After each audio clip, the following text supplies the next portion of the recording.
ኦኬ ወንድም የመጽሐፍ ቅዱስ ውስጥ አለ ይሄ አሁን የምታወራው ነገር።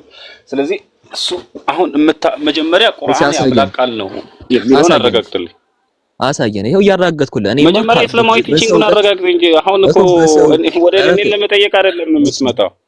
አረቀ በሰው ዕውቀት የማይደረስበት የሆነን ዕውቀት መቼም አንድ አሊትሬትድ በሆነ አካል ተነስቶ እንደው እንዲህ ሲነገር ይሄማ እኔ ከአምላክ ቃል ነው ብዬ ነው ልረዳ የምችለው። ኢንተርናል ኤቪደንሱ ራሱ ቁርአን የአምላክ ቃል እንደሆነ ያረጋግጥልናል። ዝም ብሎ የአምላክ ቃል ነው ስላለ ብቻ አይደለም ያስተማረው ትምህርትም ቲቺንግም ጭምር ነው ያልኩ ነው። ይሄንን ቲቺንግ ግን መጽሐፍ ቅዱስ ላይ ማለ አልከኝ። እስቲ ከመጽሐፍ ቅዱስ ከዚህ ወደዚህ ከዚህ ወደዚህ ከዚህ ወደዚህ ያርጓል ብሎ ልክ እንደዚህ ስቴትመንቱን አንድም ነገር ሳያሳሰት ንጽጽር ላይ አይደለም ወንድሜ። አሁን ንጽጽር ላይ ሳልሆን መጀመሪያ ትልቁ ላይ ነው ወንድሜ። ንጽጽር ላይ ሳልሆን መጀመሪያ ኢስላሚክ ቲቺንግ ከነብዩ መሐመድና ከቁርአን በፊት መኖሩን ማስረጃ ስጥ። በኢስላም አስተምህሮ ኢስላሚክ ቲቺንግ ምንድነው እየሳልክ ያለው? ሳለ እስቲ እንትን መጽሐፍ ቅዱስን ክፈት። በዚህ በነካጅ ማስረጃ የለም። ኢስላም ማስረጃ የለውም። ከቁርአንና ከነብዩ መሐመድ በፊት ኢስላሚክ ቲቺንግ እንዳለ ማስረጃ የለም ወንድሜ። በቃ እሺ አንድ ጊዜ ላወራ ሆነም ያው ትልቁ ላይ እንዳለ አንድ ጊዜ ላወራልህ። ኢስላሚክ ቲቺንግ እንደነበረ ማስረጃ አለው ስትለኝ ማስረጃ የሚባል ነገር ራሱ አስለን ማስረጃ ራሱ ማለት ነው አለ ወይ እያልኩ ነው። ማስረጃ ብሎ ታሪክ የለም። ነቢያት ኤግዚስት ያደርጋሉ ይላል ያንተ መጽሐፍ። ነቢያት ኤግዚስት እንደሚያደርጉ ማስረጃ አለ? የለህም። ስለዚህ ማስረጃ የሚባል ነገር በጠፋበት አወር ነው እንግዲህ ወማ አርሰልናከ ኢላ ረሕመተን ሊልዓለሚን በማለት ለዓለማት እዝነት አድርገን እንጂ አንተን አላክነን በማለት ረሱል ሰለላሁ በመላክ አምላካችን አላህ ቀደምት ነቢያት ሙስሊም እንደሆነ የነገረን እንጂ ማስረጃ የሚባል ነገር አስለን ራሱ የምርም የለም እያልኩ ነው። ስለዚህ ማስረጃ በሌለበት ኤግዚስት የማያደርግበት አወር ለምሳሌ ቆይ አንድ ጊዜ ስለዚህ ማስረጃ ከሌለ እንዴት ቁርአን ዝም ብዬ ተሰማህ እኮ መልስ የሰጠህ እንዳይመስል ነው እኮ ችግር የለውም። ከዛ ትከተላለህ እኮ አንተ አውራ ስትባል እኮ ዝም እያልክ ነው ያለው። ስለዚህ ቤሪያ እንዴት ልመነው እንደው የነበር ተደርክ ነው ወይ ካለ እኔ እኮ መሀል ላይ ያወራህ ነው እኮ ላወራ ስል መሀል ላይ ያወራህ አቁም እያልከኝ እኮ ያወራህ አንዴ ስለዚህ ይሄ ትርክት ነው ወይ ነበር በሚል ውስጥ የሆነ ትርክት ውስጥ ያለ ነገር ነው ወይ ስትለኝ አይ አይደለም የአምላክ ቃል ከሆነ ይተቀበላዋለህ ወይ አልኩ። አዎ የአምላክ ቃል እንደሆነ ፕሩቭ ላድርግልህ አልኩ። ያው ከፈትኩልህ ስለ ኤምብሪዮሎጂ ዕውቀት ይሄማ ኤምብሪዮሎጂ ዕውቀትማ የኛ መጽሐፍ ላይማ ለስቲ ያሳየን የለህም አንድ ነገር የለም። እኔ አንተና የኔን መጽሐፍ ንጽጽር አንተና የኔ መጽሐፍ የሚነጻጸር አይደለም። የኔ መጽሐፍ ላይብረሪ ያንተ መጽሐፍ በላይብረሪ ውስጥ የምትገኝ አንድ ስንጣቂ ነገር ናት። አንድ ፔፐር ነው። ስለዚህ ከኔ መጽሐፍ ጋር የሚነጻጸር አይደለም። አሁን በመጀመሪያ የኔና አንተ መጽሐፍ አላነጻጸርም። ሲጀመር የማይነጻጸሩ ነገሮች ሰማይና ምድርን አላነጻጸርም። ከምድር የሆነና ከሰማይ የሆነ ትምህርትን አላነጻጸርም። አሁን መጀመሪያ ጥያቄውን መጽሐፍ ቅዱስ ላይ የለም መጽሐፍ ቅዱስ ላይ የለም ሲጀመር ስለሌለ ነው። ወደ መጽሐፍ ቅዱስ አመድ እኔ መጽሐፍ ስላለ ሌላ ጊዜ ማስረጃ አረ ስለሌለ ነው መጽሐፍ ቅዱስ አመድ መጀመሪያ ኢስላማዊ ቲቺንግ ከቁርአንና ከነብዩ መሐመድ በፊት መኖሩን ማስረጃ ስጠኝ በኢስላም። ኦኬ አንድ ጊዜ ሲጀመር የለም እያልኩህ እኮ ነው ቤሪያዬ። ሲጀመር የለህም ማስረጃ አልገባም የምትለው እኮ ስለሌለ ነው። አንተ የለም ስላልክ መጽሐፍ ቅዱስ ውስጥ አልገባም። ኢስላማዊ ድምጽ አደረብ ሲጀመር የለህም እያልኩህ እኮ ነው። ያው መጽሐፍ ቅዱስ አለ እኔ ጋር ስንት ቨርዥን አለ? 4-5 ቨርዥን አለ። የለም ስለሌለ ነው። ያው እኔ 5ቱን ቨርዥን አይቻቸው የለም አንድ ቦታ ስለ እንደዚህ ኤምብሪዮሎጂካል ዕውቀት በትክክል መስጠት ያደረገ እንኳን እነሱ ይቅርና ከዛ ውጭ ያሉ እንኳን ፊሎሶፈሮች በውስጥ በሴት ማህፀን ውስጥ ስለሚካሄድ ነገር በትክክልም አውቀው አያውቁም። ገብቷል። ስለዚህ ዕውቀት ምንም አይነት ነው እንኳን አልነበራቸውም ከ20ኛው ክፍለ ዘመን በፊት በቱል ይሄ ኤክስፐሪመንት ምናምን እስኪደረግ ድረስ። ስለዚህ በረሱል ሰለም በ7ኛው ክፍለ ዘመን የወረደው መጽሐፍ በ20ኛው ክፍለ ዘመን ላይ የነበሩ እንደነ ዶክተር ኪዝሞር ያሉ አካላትን የረሱል ሰለም ነብይነት እንዲያሳምናቸው ሆኗል። ኦርዲናሪ ሆኑ ሰዎች አይደሉም፣ በጣም ትላልቅ ምሁራን ናቸው። ይዘጋል ማለት ነው። ስለዚህ ባይብል ላይ የለም ይሄ ነገር። ስለዚህ ቁርአን ከአምላክ እንደነበረ የሚያሳይ በጣም ብዙ ማስረጃዎች መካከል አንዱ ይሄ የኤምብሪዮሎጂ ዕውቀት ነው። በኤምብሪዮሎጂ ዕውቀት ከአምላክ ቃል እንደሆነ ካስረዳው በአምላክ ቃል ውስጥ ደግሞ ነቢያት ሙስሊም እንደነበሩ ተገልጾልናል፣ አምነን እንቀበላለን። አይ ማስረጃ የሚባል ነገር አለ እኮ ከሙሐመድ በፊት ከረሱል ሰለም በፊት ካልክ አምጣ። ምንድነው ማስረጃ የሚባል ነገር? አንድ ነገር ኤግዚስት አያደርግም እያልኩ ነው። ጠፍቷል እያልኩ ነው። አንድ ነገር ኤግዚስት አያደርግም እያልኩ ነው። ኦኬ በቃ አንዴ ሚውት አድርገህ ስማኝ። በነገራችን ላይ ኢስላማዊ ቲቺንግ ጅማሮው ነበርኩ በማለት የሚጀምር አለው በማለት የሚቀጥል ትምህርት መሆኑን ነው አህመድ እየነገረኝ ያለው። ማስረጃ የለም ከቁርአንና ከነብዩ መሐመድ በፊት። ይሄ ግምት ነው የሚባለው፣ ወይንም ቀድሞ የነበሩት መጽሐፍት የኔ ነው በማለት ቀጥሎ ምን ይለኛል? ማስረጃ የለም። ማስረጃ ከሌለ ደግሞ ትምህርቱና ምንጩ አይታወቅም ነው። የመጀመሪያው አህመድ ሚስ እያደረገ ያለው ቁርአን ውስጥ ምን ይላችኋል መሰላችሁ? ከተውራትና ከኢንጂል እያለ ይነግራል። ተውራትና ኢንጂል ምንጩ ማስረጃው ከጠፋ እንደ ምንጭ እንደ ማስረጃ እንደ ትምህርት አይጠቅስም ወንድሜ። እንደ ትምህርት እንደ ማስረጃ ተውራትና ኢንጂል ብሎ እየጠቀሰ መጣ፣ ማስረጃ የለም፣ ኤቪደንስ የለም። ይህ ማለት መልሶ ከቁርአኑ ጋር እየተጋጨ ነው ማለት ነው። ስለዚህ ቁርአን ጅማሮውም ፍጻሜውም የነብዩ መገለጥና ቁርአን ተብሎ የሚታወቀው መጽሐፍና ቀጥሎ ደግሞ አስረጃውና ድጋፉ ምን እንደሆነ ሐዲስ እንደሆነ ብቻ ነው። ኢስላም የሚባል ትምህርት የለም ከነብዩ መሐመድ በፊት። ስለዚህ ኢስላም ራሱ ማስረጃ አይሰጥም። ነኝ ነበርኩ የሚለው ኢስላም ማስረጃ አይሰጥም። ስለዚህ መጽሐፍቶችህም የሉም፣ ታሪክህም የለም፣ ትምህርትህም የለም። ስለዚህ እኔ ኢስላምን የማልቀበለው ከነብዩ መሐመድ በፊት የነበረ ትምህርት ስላልሆነ ነው። የለም ትምህርቱ ማለት ነው። እሺ ስለ ክርስቲያኒቲ አሁን በጠየቅ ትችላለህ፣ በማስረጃ ስለማቀርብ። አህመድ ተቀጥላላችሁ። አካሄዳችሁን ላስተካክለው። አካሄድ ግዴታ አካሄዱ መስተካከል፣ እንደዚህ ስትዞሩ መዋላችሁ ነው። እሺ አህመድ ትቀጥላለህ። አፎ ቤሪያ ምንድነው ሃይማኖትክ?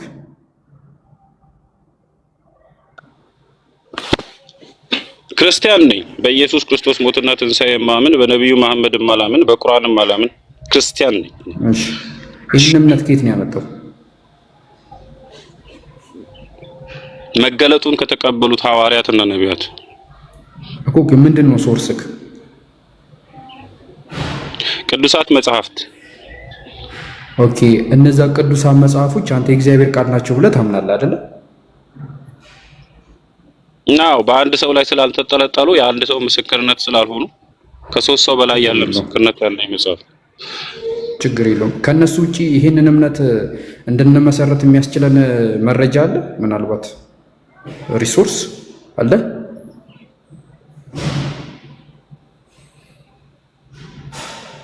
እኔ ክርስቲያን ነኝ ስለ ከሶስት ሰው በላይ ማስረጃ አለኝ ያልኩህ ነው አይደለም? አንተ የአምላክ ቃል ነው ብለህ ከምታስበው እጅ ላይ ከምታምንበት ይሄን እምነት ካገኘህበት መጽሐፍ ውጪ ይሄንን እምነት ልታገኝበት የምችለው መረጃ አለው? የሪሶርስ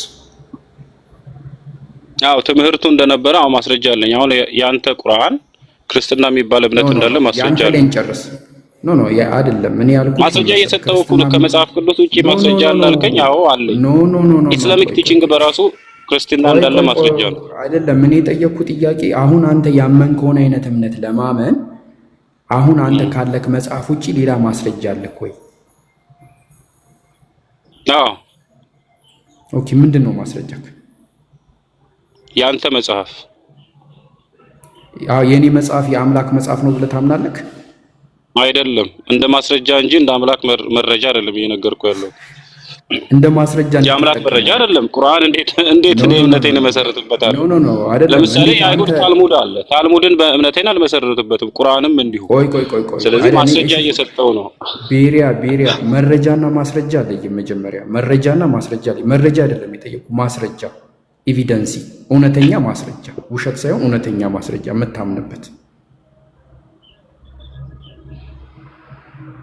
የማምንበትማ ይኸው መጽሐፍ ቅዱስ እየነገርኩህ እኮ ነው። እውነተኛ ማስረጃ መጽሐፍ ቅዱስ ነው። ከሱ ሌላ የለም። ኦኬ እሺ። ስለዚህ ስለሌለ እኛ አንተን በምታምንበት መጽሐፍ እንመዝንክ ማለት ነው። ምክንያቱም አንተ መጽሐፍ የአምላክ ቃል ነው ብለህ ታምናለህ አይደለ? እኔ አንተን በምታምንበት ነው የምሞግትህ፣ በማታምንበት አልሞግትህ። በቃ እንደዛ ከሆነ እኛ ቁርአን ማለት ነው የአምላካችን ቃል ብለን ነው የምናምነው ማለት ነው። ይሄንን በደም ያዝ። ምናልባት ለአንተ ተረት ተረት ሊሆን ይችላል፣ ግን ለኛ አይደለም። አሁን እኛ መጽሐፍ ቅዱስ ለኛ ተረት ተረት ነው፣ ግን ለአንተ የአምላክ ቃል ነው። ልክ የአምላክ ቃል እንደሆነ አድርገን እናናገርሃለን። ገባክ አይደለ? ስለዚህ እኛ ስለ ቁርአን ስታወራን እኛ ቁርአን ከአምላካችን ከአላህ የመጣ መለኮታዊ መገለጥ ነው ብለን እናምናለን። ስለዚህ ከዚህ ስንነግርክ በቃ ይህንን ነው የሚያምኑት ብለህ ተቀበል እንጂ ሌላ በቃ ነገር ውስጥ አትግባ። ገባካ? አይ እንደዛ መግባት እኔ ሌላ ነገር ውስጥ አልገባሁም። ማስረጃ ስጠይቅ ለምን ፖለቲካ ታደርጉታለህ? ፖለቲካ አይደለም። እዛ ውስጥ የምትገባ ከሆነ ተመሳሳይ እንሄድብሃለን። ስለዚህ የሆነ እኔ እኮ ያንተ እምነት ቁርአን ውስጥ ባለው ትምህርት እየጠየቅኩ እኮ ነው። አህመድ አለክ አህመድ ቀጥል። አካሄድ ስለሚያስፈልግ ነው። ቀጥል። ጃ ፖለቲካ አረጋችሁት እኮ ከቁርአን በፊት እስልምና አለ ካለ ማስረጃ ስጠኝ ስል ፖለቲካ አረጋችሁ። አንተ ራስህ ላይ ያላሟላከውን ነገር እኛ ጋር መተክ እንትን አትበል። ትክክል ስላልሆነ ነው እንደዚህ። የኔ ትምህርት ሙሉ ነው ጃ። የኔ ትምህርትና ያንተ ትምህርት አታነጻጽር። ክርስትናና እስልምና አታነጻጽር። የኔ ትምህርት ሙሉ በፍጹም ነው ወደ ፈጣሪ የሚያደርስ። በጣም በፍጹም አናነጻጽሩም ቤሬ። ስለዚህ ቀጥሉ። አንድ ሰውንና 40 ሰውን ታነጻጽራለህ እንዴ? እኮ 40 እኮ አለመታወቃቸው ነው የሚደብረው ቤሬ። እሱ እኮ ነው የሚደብረው እንጂ ቢያንስ የኛ አንዱ ሰው ይታወቃል። እንደነ ጨዋታው ሳትግባ እስቲ ፈታ ብላ አወራ በፈጣሪ ቤሪያዬ። አሁን እሱን ተውና 40 ሰዎች አይታወቁም እያልኩ ነው እንግዲህ። የኛ አንድ ሰው ቢያንስ ይታወቃል በአንድ ጊዜ እየተደማመጠን። እሺ በጣም የሆነ መረባበሽ ውስጥ ለመግባት እየሞከርክ ነው። እሱን ተው። አሁን ያስከው ባይብል እኔ መረባበሽ ውስጥ አልገባም። እናንተ ፖለቲካ እየሰራችሁ ያላችሁት መረጃ የለም። እሺ አሁን አንድ ተው፣ በቃ ችግር የለውም ፈታ በል።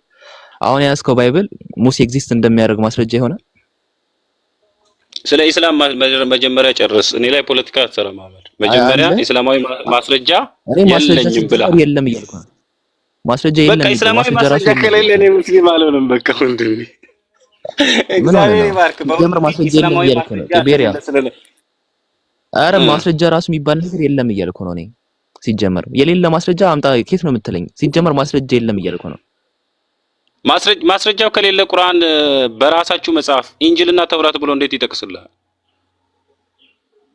እሱ ሌላ ፖይንት ነው። ማስረጃ ራሱ አለ።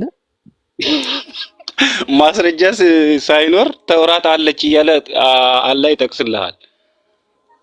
ተውራት አለች ይላል አለ። የቱ ጋር ነው ተውራት አለች ያለው? በጣም ጥሩ ያዝልኝ። የቱ ጋር ነው ሳመጣ ምን አይነት ትርጉም እንደሚሰጠው ተመልከቱ። ቁጭ ነው የማደርገው። እሺ ተውራት አለች ይላል ቁርአን።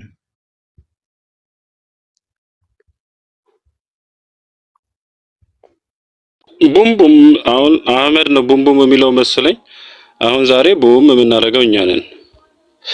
ያነባዋል እሱ ራሱ። እስቲ በትልቁ ላይ አድርገኛ ማስረጃዬን ቁጭ አድርጌያለሁ። ማን ነው ትንሽ ላይ አድርገው ፕላትፎርም እስቲ አንብበው አንተ ራስ ቀላንሳለሽ እሺ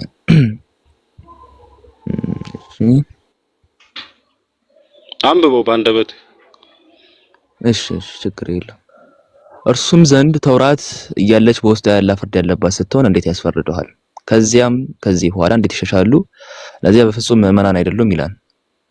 ምን አለች? ተውራት እያለች ነው የሚለው። እያለች የሚለውን እንግሊዘኛ መመልከት ትችላለህ። እንግዲህ እያለች ያለ ትራንስሌት ያደረገው በታው is it that they come to you for judgment while they have the Torah ይላል። ሶ ቶራ የተባለው እነሱ አላቸው እየተባለ ነው እንግዲህ። ሶ እነሱ አለኝ እያሉ የነበራቸው ቶራ አለ in which in the judgment of Allah then they turn away after that but those are not in fact believer ይላል። ገብቷል? ሶ ከመዲና ወደ መዲና የመጡ አይሁዳውያን ጋር እያወራ አይ ትርጉም አትስጥ። መጀመሪያ አለች የሚለውን አረጋግጥ። አላህ አለች ብሏል አላለም? እያለችና አለች የሚባለው ነገር በጣም ልዩነት አለው። አንድ ጊዜ ተረጋጋ። እያለችና አለች የሚባለው ትራንስሌሽን ራሱ በጣም ይለያያል። ለዛ ነው እያስረዳው ያለሁት። በእርሱ አድረስ እያደረገ ያለው ስለምንድን ነው ከተባለ አይ ወደ መዲና ስለመጣ አይሁዳውያን ነው እንግዲህ የሚያወራው። ሰለላሁ ለመስበክ ለማስተማር ምናምን ስለመጡ መዲና ስለመጣ አይሁዳውያን ነው የሚያወራው እንግዲህ። ከዛም በምን ጉዳይ ነው እዛ ጋር ያስተምራቸው የፈለጉት ወደ መዲና የመጡት አይሁዳውያን? ስለ አድልተሪ ነው። ገብቷል? አድልተሪ ማለት ይሄ ስለ ዝሙት ማለት ነው። ስለዛ ሊያስተምራቸው ነበር። መጀመሪያ ተውራት እያለች ያለው ማን ነው? እያለችና አለች ይለያያል እያልኩ ነው። ደግሞ ተረጋጋ፣ አንድ ጊዜ አዳምጥ። እያለችና አለች ልዩነቱ እሱን እያስረዳው ነው። ለምን አታዳምጥም ታዲያ? ልታዳምጥስ አዳምጥ ብትናገር አይሻልም? አንተን እንዳዳምጥ ነው። አዳምጥስ። ስለዚህ ምንድነው እያለ ያለው? በእነሱ ቶራ የሚሏቸው ወይም ህግ በሚሉት ነገር ውስጥ በአለልተሪ ወይም ደግሞ በዝሙተኛነት ጉዳይ ላይ ስላለ ይሄ ወግሮ ስለመግደል አይነት ህግ አለ እንግዲህ።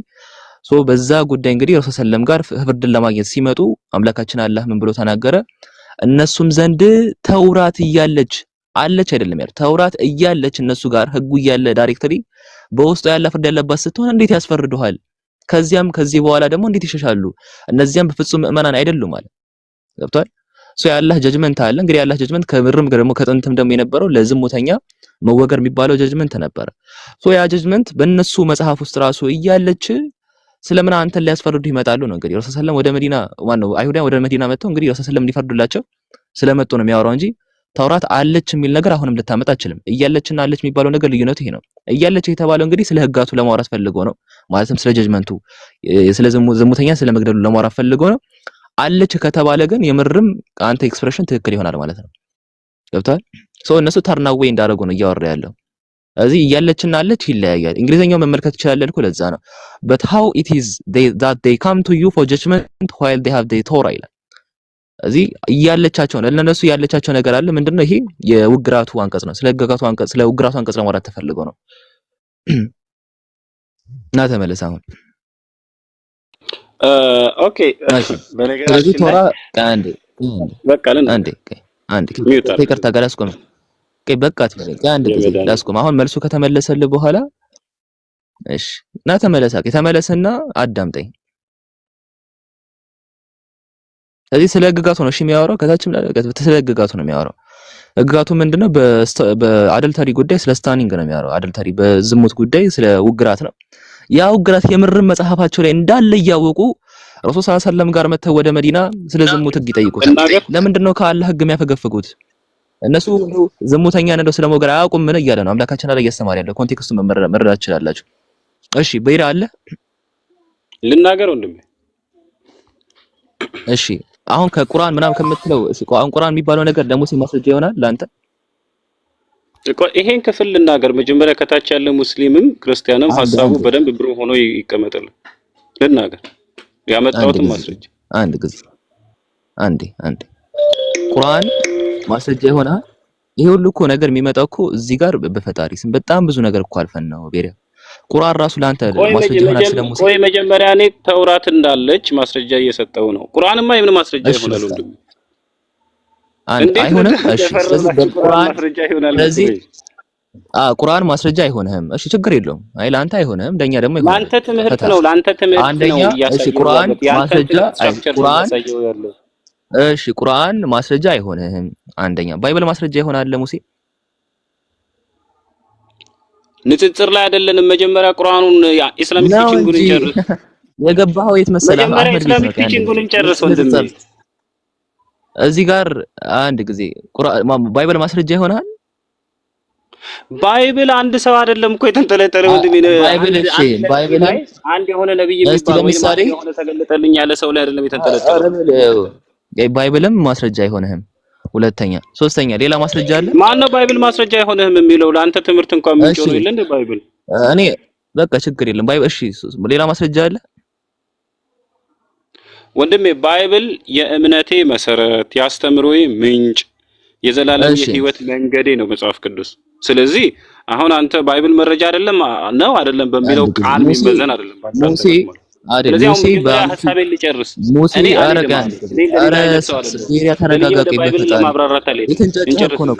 የተንጫጫህ ነው። አንድ ጊዜ ባይብል 1400 ቢፎር ክራይስት ነው። ማን ነው ሙሴ 1400 ቢፎር ክራይስት ነው ኤግዚስት ያደረገው። ሂስቶሪያን እንደዛ ነው ሴት ያደረጉት። ባይብል ደግሞ የመጣው ገና ወደዛ ከ1000 ዓመት በኋላ ነው። እንግዲህ ለሙሴ እንዴት ነው ማስረጃ የሚሆነው? ከ1000 ዓመት በኋላ ከሙሴ 1000 ዓመት በኋላ የመጣ መጽሐፍ። ወደ መጽሐፍ ቅዱስ አልገባም። መጀመሪያ ቁርአን ውስጥ የለችም ተውራት ያልከውን መጀመሪያ እንጨርስ። የለህም ማለት ነው። ስለዚህ ሌላ ምንም አይነት ኤቪደንስ የለም ሙሴ ኤግዚስት ማድረጉን ለማድረግ ነው። ቁርአኑን እንጨርስ። አልሄድም እኔ እንደሌላ አይነት እዚህ ጋር በኋላ እዚህ ጋር ከተመለሰ አታወራም ማለት ነው። እሺ አሁን ደግሞ የጠቀስካቸው ቅድም አንድ ሰው 40 ሰው ስትል ነበረ። ደግሞ 40 ሰዎችን ደግሞ እናወራለን። ዘግተናል ካንተ ጋር። እሺ ቀጥል። አሁን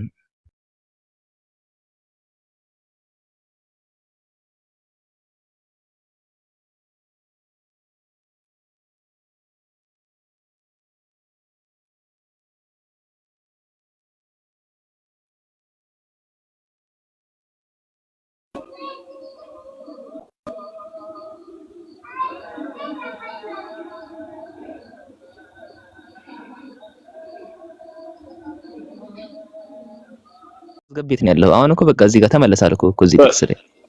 ቆይ ወንድሜ ፖለቲካ አትስራ። መጀመሪያ ቁርአንህ ላይ እንጨርሳለን። ኢስላሚክ ቲቺንግ መረጃ እኔ መጀመሪያ ኢስላሚክ ቲቺንግን ስመለከት ባይብልን ዘግቼ ነው ጭንቅላቴ ውስጥ አታነጻጽር ባይብልን አነጻጽር ኢስላሚክ ቲቺንግ አትመሰረት በባይብል መሰረትነት ኢስላምን አገነባም ነገርኩህ መጀመሪያ ቁርአን ብቻውን ቆማል ኢስላም ብቻውን ዲፌንስ ያደርጋል እሺ አንብቡ ይስቃል ደግሞ ከያፍር በፈጣሪ እሺ አንብቡ ሱብሃንአላህ ኦኬ በመጀመሪያ ደረጃ ቅድም የነበራችሁ ሰዎች አህመድ ሲናገር እንደሰማችሁት ቁርአን ውስጥ ተውራት አለች የሚባል ነገር የለም አለ አመጣን ሱራ 543 ላይ እነርሱም ዘንድ ተውራት እያለች አለ መጽሐፍ ተውራት እያለች በውስጧ ያለ ፍርድ ያለባት ስትሆን እንዴት ያስፈርዱሃል አለ ይሄ ቁጥር 43 ላይ ያለውን ቃል ወንድሞች ተውራት እያለች ያቺ የተገለጸችው መገለጥ እያለች ከዛ ያቺ መገለጥ ውስጥ ደግሞ ምን የአላህ ፍርድ አላህ የሚፈርድባት ወይንም እንደ ፍርድ የሰጣቸው ትእዛዝ እያለች አለ ይሄ ቃል ተውራት የሚባለው አሁን ቅድም ወንድማችን ሲያብራራ ስለ አንድ ስሙት መወገር ምናምን ብላ ይላል ቁጥር 44 አንብቡት ቁጥር 44 ምን እንደሚናገር ላስቀምጥላችሁ ከሰማይ የተገለጠችው መመሪያ ነው ተውራት እያለች ብሎ የሚያስቀምጥላችሁ ቁጥር 44 ምን ይላል እኛ ተውራትን በውስጧ መመሪያና ብርሃን ያለባት ስትሆን አወረድን የቱን ቁጥር 43 ላይ ተውራት እያለች ያለው ስለዚህ ኢስላም በራሱ መጽሐፍ ውስጥ ያለውን መመሪያ አያምንም ማለት ነው እንደ አህመድ ማለት ሙስሊሞች በራሳቸው መጽሐፍ ውስጥ ያለውን መመሪያ ጀስት ስትራክቸር ወይንም ትምህርት ተገንብቷል ያንን ትምህርት ነው እየተከተሉ ያሉት እንጂ ቁጥር 43 ላይ ተውራት አለች የሚለው ከሰማይ የተወረደችው መገለጥ ነው ማስረጃው ቁጥር 44 ላይ ምን ብሏል በውስጧ መመሪያ አለች ስለዚህ ተውራት አለች ከማን ከነብዩ መሐመድ በፊት እንዲሁም በነብዩ መሐመድ ዘመን ማለት ነው አሁን ኢስላም ደግሞ ተውራት ከሰማይ የወረደች የአላህ መመሪያ ያለባት ሙስሊሞች የሚመሩባት የኢስላም መጽሐፍና መመሪያ ናት የአላህ መገለጥ ናት ይላል ስለዚህ ከቁርአን በፊት ለሙስሊሞች መመሪያና መጽሐፍ ካለ ኦኬ እስከ ነብዩ መሐመድ ድረስ ኑሮም ተውራት እያለች ብሎ አላህ ከተናገረ አሁን ምንድነው አህመድ የሚያደርግልን ከነብዩ መሐመድ በፊት እንዲሁም በነብዩ ዘመን የነበረው ከነብዩ ቀድሞ ሙስሊሞች ለነበሩ ሰዎች በወረደው መመሪያ ኢስላምን ያረጋግጥልናል ማለት ነው ምን ተውራት ስላለች በተውራትና በኢንጂል ተውራትና ኢንጂል የለውም ማረጋገጥም ኢስላምን አይችሉም ከተባለ ኢስላም ጅማሮው አረጋግጦ ነብዩ መሐመድ ነው ከዛ በፊት የለም ይሄን በደንብ አረጋግጦ አሁን አህመድ ምንድነው በርደን ፕሩፉ ማረጋገጫው ምንድነው እሱ ጋር ያለው ኢስላም ከነብዩ መሐመድ በፊት እንዳለ ኢስላም ራሱ የራሴ መመሪያ ነው ባለው በተውራት በዘቡርና በኢንጂል ኢስላምን ያረጋግጥልናል አለበለዚያ ፋብሪኬት የተደረገ ነገር እንደሆነ እናረጋግጣለን ማለት ነው አሁን አህመድ ላንተ ልስጥ እሺ ምንድነው ሊያደርግ የፈለገው አጅሬ እኛ ተውራትን በውስጧ መመሪያና ብርሃን ያለባት ስትሆን አወረድን በሚለው ሶሪ እሺ ይቅርታ አጅሬ ላልኩት ቢሬ እሺ ብቻ በዛ ፕሩፍ ለማድረግ ነው የሞከረውና ስለዚህ ተውራት ሲባል ብርሃን ያለባት ምናምን ፈልግ እንደዛ ማለት ተፈልጎ ነው ስለዚህ እዚህ ጋር ወረደ ሲል 40 ምናምን ላይ የተፈለገበት አላማ የምርም ተውራት ነው ከዛው ደግሞ ባለ ህግ እያስረዳቸው ነው አይደለም ለምን መለስ አትልም አሁንም 41 ላይ ደግሞ መለስ አንተ ወደ 44 ሄደል መለስ ያልከው እኔ ደግሞ ወደ 41 ልመለስ አንተ መልእክተኛ ሆይ እነዚያ በክህደት የሚቻኮሉትን ከእነዚያ ልቦቻቸው ያለመኑ ሲሆኑ ባፎቻቸው አመንን ካሉትና ከእነዚያም አይሁድ ከሆኑት ሲሆኑ አያሳዝኑ አለ ውሸትን አዳማጭ ናቸው ለሌሎች ወደ አንተ ላልመጡ ህዝቦች ደግሞ አዳማጭ ናቸው ንግግሮችን ከቦታቸው ሌላ ያጣምማሉ ንግግሮችን ከቦታቸው ሌላ ያጣምማሉ ይሄንን የተጣመመውን ደግሞ ብትሰጡ ያዙት ባትሰጡም ደግሞ ተጠንቀቁ ይላሉ አላህም መፈተኑን የሚሻበትን ሰው ለእርሱ ከአላህ ለመካከል ምንም ማችልም አለ ስለዚህ አይሁዳን የሚባሉት ነገር ራሱ የሰጣቸው መጽሐፍ የሚያጣምሙ አካላት እንደሆኑ አምላካችን አላህ ዛው ገደሙ ገልጾታል እሺ አይሁዳን የትኛው መጽሐፍ ተሰጥቷቸው ነው ያጣመሙት ከተውራ ውጭ ምንም የለም ለአምላካችን አላህ ለዛ ነው በሱረቱል በቀራ ምዕራፍ 2 ቁጥር 79 ላይና ሱረቱል ኢምራን ምዕራፍ 3 ቁጥር 78 ላይ ቀደምት ስክሪፕቸሮች በአይሁዳን ሲበረዝና ሲጣመም እንደሆነ ይገለጸልን በዛው ኮንቴክስት ደግሞ ሱረቱል ማኢዳ ምዕራፍ 5 ቁጥር 1 ላይ ደግሞ ንግግሮችን አጣማሚ እንደሆኑ በዛው አሲዞ ደግሞ ስለ ተውራት ይነግረናል ማለት ነው ገብቷል ስለዚህ ተውራት የሚባለው ነገር የምርም እንደተበረዘ አምላካችን አላህ ያምናል እዚህ ጋር የተፈለገው ነገር ምንድነው ሱረቱል ማኢዳ ምዕራፍ 5 ከቁጥር 44 ላይ ወይ ሱረቱል ማኢዳ ምዕራፍ 5 ከቁጥር 43 የተገለጸው ምንድነው ከተባለ عندهم توراة فيها حكم الله ይላል عندهم توراة فيها حكم الله ስለዚህ ተውራት እያለ የተናገረው ስለምንድነው ከተባለ ስለ ሁክሙ ነው ስለ ህጉ ነው እንጂ ስለ ሙሉ መጽሐፍ አይደለም። እሺ በቃ እንደሁም ተውራቱን ፊሃ ሁክሙላህ አለ። ስለዚህ የጀጅመንት ኦፍ አላህ የተባለው ምንድነው? በእንትኑ ጉዳይ ይሄ በዝሙተኛን በሞገር ደረጃ ስላለ ጉዳይ ለማውራት ብቻ ነው እንጂ ሌላ ነገር ሁክሙላህ ብሎ አልገለጸም። እዚህ ጋር እንደሁም ተውራቱን ፊሃ ሁክሙላህ አለቅ ጀጅመንት ኦፍ አላህ ብሎ ገለጸው ማለት ነው። እዚህ ዋት ኦሪጂናል ኤግዚስት የሚያደርግ የቶራ ህግ ምንድነው ብሎ አምላካችን አላህ ይገለጸ ያለው እንጂ ሌላ ነገር አይደለም ማለት ነው።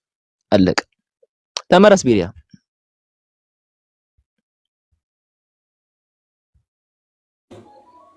አንድ እሺ። ስለዚህ እዛው በሱረቱል ማኢዳ ኮንቴክስት እናውራ ከተባለ 41 ላይ ደግሞ አይሁዳን ንግርን የሚያጣሙ አካላት እንደሆነ ተገልጿል። ምን ትላለህ በዚህ? እነዚህ ደግሞ ያጣሙት ንግር ምን እንደሆነ ሲናገር ሱረቱል ማኢዳ ምዕራፍ 2 ቁጥር 79 ላይ ደግሞ ስለ ተውራት እንደሆነ ተናግሯል። ሱረቱል ኢምራን ምዕራፍ 3 ቁጥር 78 ላይም ስለ ተውራት እንደሆነ ተናግሯል። ስለዚህ በዛው ኮንቴክስት ሶስተኛው ምዕራፍ አለ፣ አራተኛው ምዕራፍ ይዘልና አምስተኛው ምዕራፍ ላይ ደግሞ 41ኛው ላይ መጥቶ ደግሞ ንግርን አጣሚ ናቸው ካልተሰጣችሁ እንግዲህ ፈጣሪ ይመስገን። እንግዲህ አይሁዳን አጣሙ የሰጧችሁ ግን መጽሐፍ ከተሰጣችሁ ፈጣሪ ይጠብቃችሁ ተጠንቀቁ ነው የሚለው ሱረቱል ማኢዳ ምዕራፍ 5 ቁጥር 41 ላይ ማለት ነው። ስለዚህ 43 ላይ ስትመጣ عندهم ተውራቱን ፊሃ ሁክሙላህ ነው የሚለው።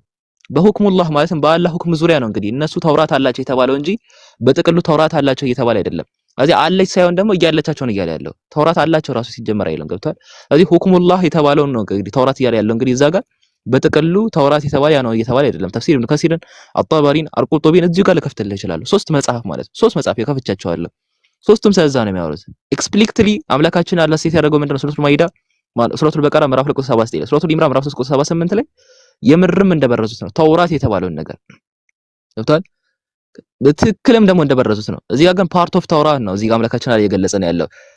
عندهم ተውራቱን ፊሃ ሁክሙላህ እነሱ ጋር አላቸው ምንድነው ያላቸው? ሁክሙላህ ያላ ሁክም አለ። ምን የሚባለው? ዝሙተኛን በሞገር ደረጃ ያለው ሁክም ነው። በዛ ምክንያት ደግሞ አይሁዳን ወደ መዲና መተው ጠይቀዋል ስለዛ ጉዳይ። ለዛ ጉዳይ ደግሞ አምላካችን መልስ የሰጣቸው እንጂ የምርም እንደው ተውራት አለች እያለ አይደለም። እዚህ ውስጥ ለምን ይገባው ቤሪያ? እዚህ ውስጥ የገባበት ምክንያት ምንድነው? የምርም ደግሞ በማያምንበት መጽሐፍ የሆነ የሚያምንበትን ነገር ፕሩቭ ለማድረግ ነው። ሙሴ እንዳለ ሂስቶሪያን እስቲ በየትኛው ሂስቶሪያን ነው እንደው ፕሩቭ ያደረጉት አለ? የለም አንድ ቦታ የለም። ባይብል የሚባለው ነገር የሙሴን ኤግዚስተንስ ፕሩቭ ያደርጋል አያደርግም? የቱ ጋር ነው ሙሴ ያለው? 1400 አረብ አለች የለችም ነው። ቆይ አንተ ተረጋጋ አንድ ጊዜ። ሙሴ ኤግዚስት የሚያደርገው የት ነው? 1400 ቢፎር ክራይስት ነው።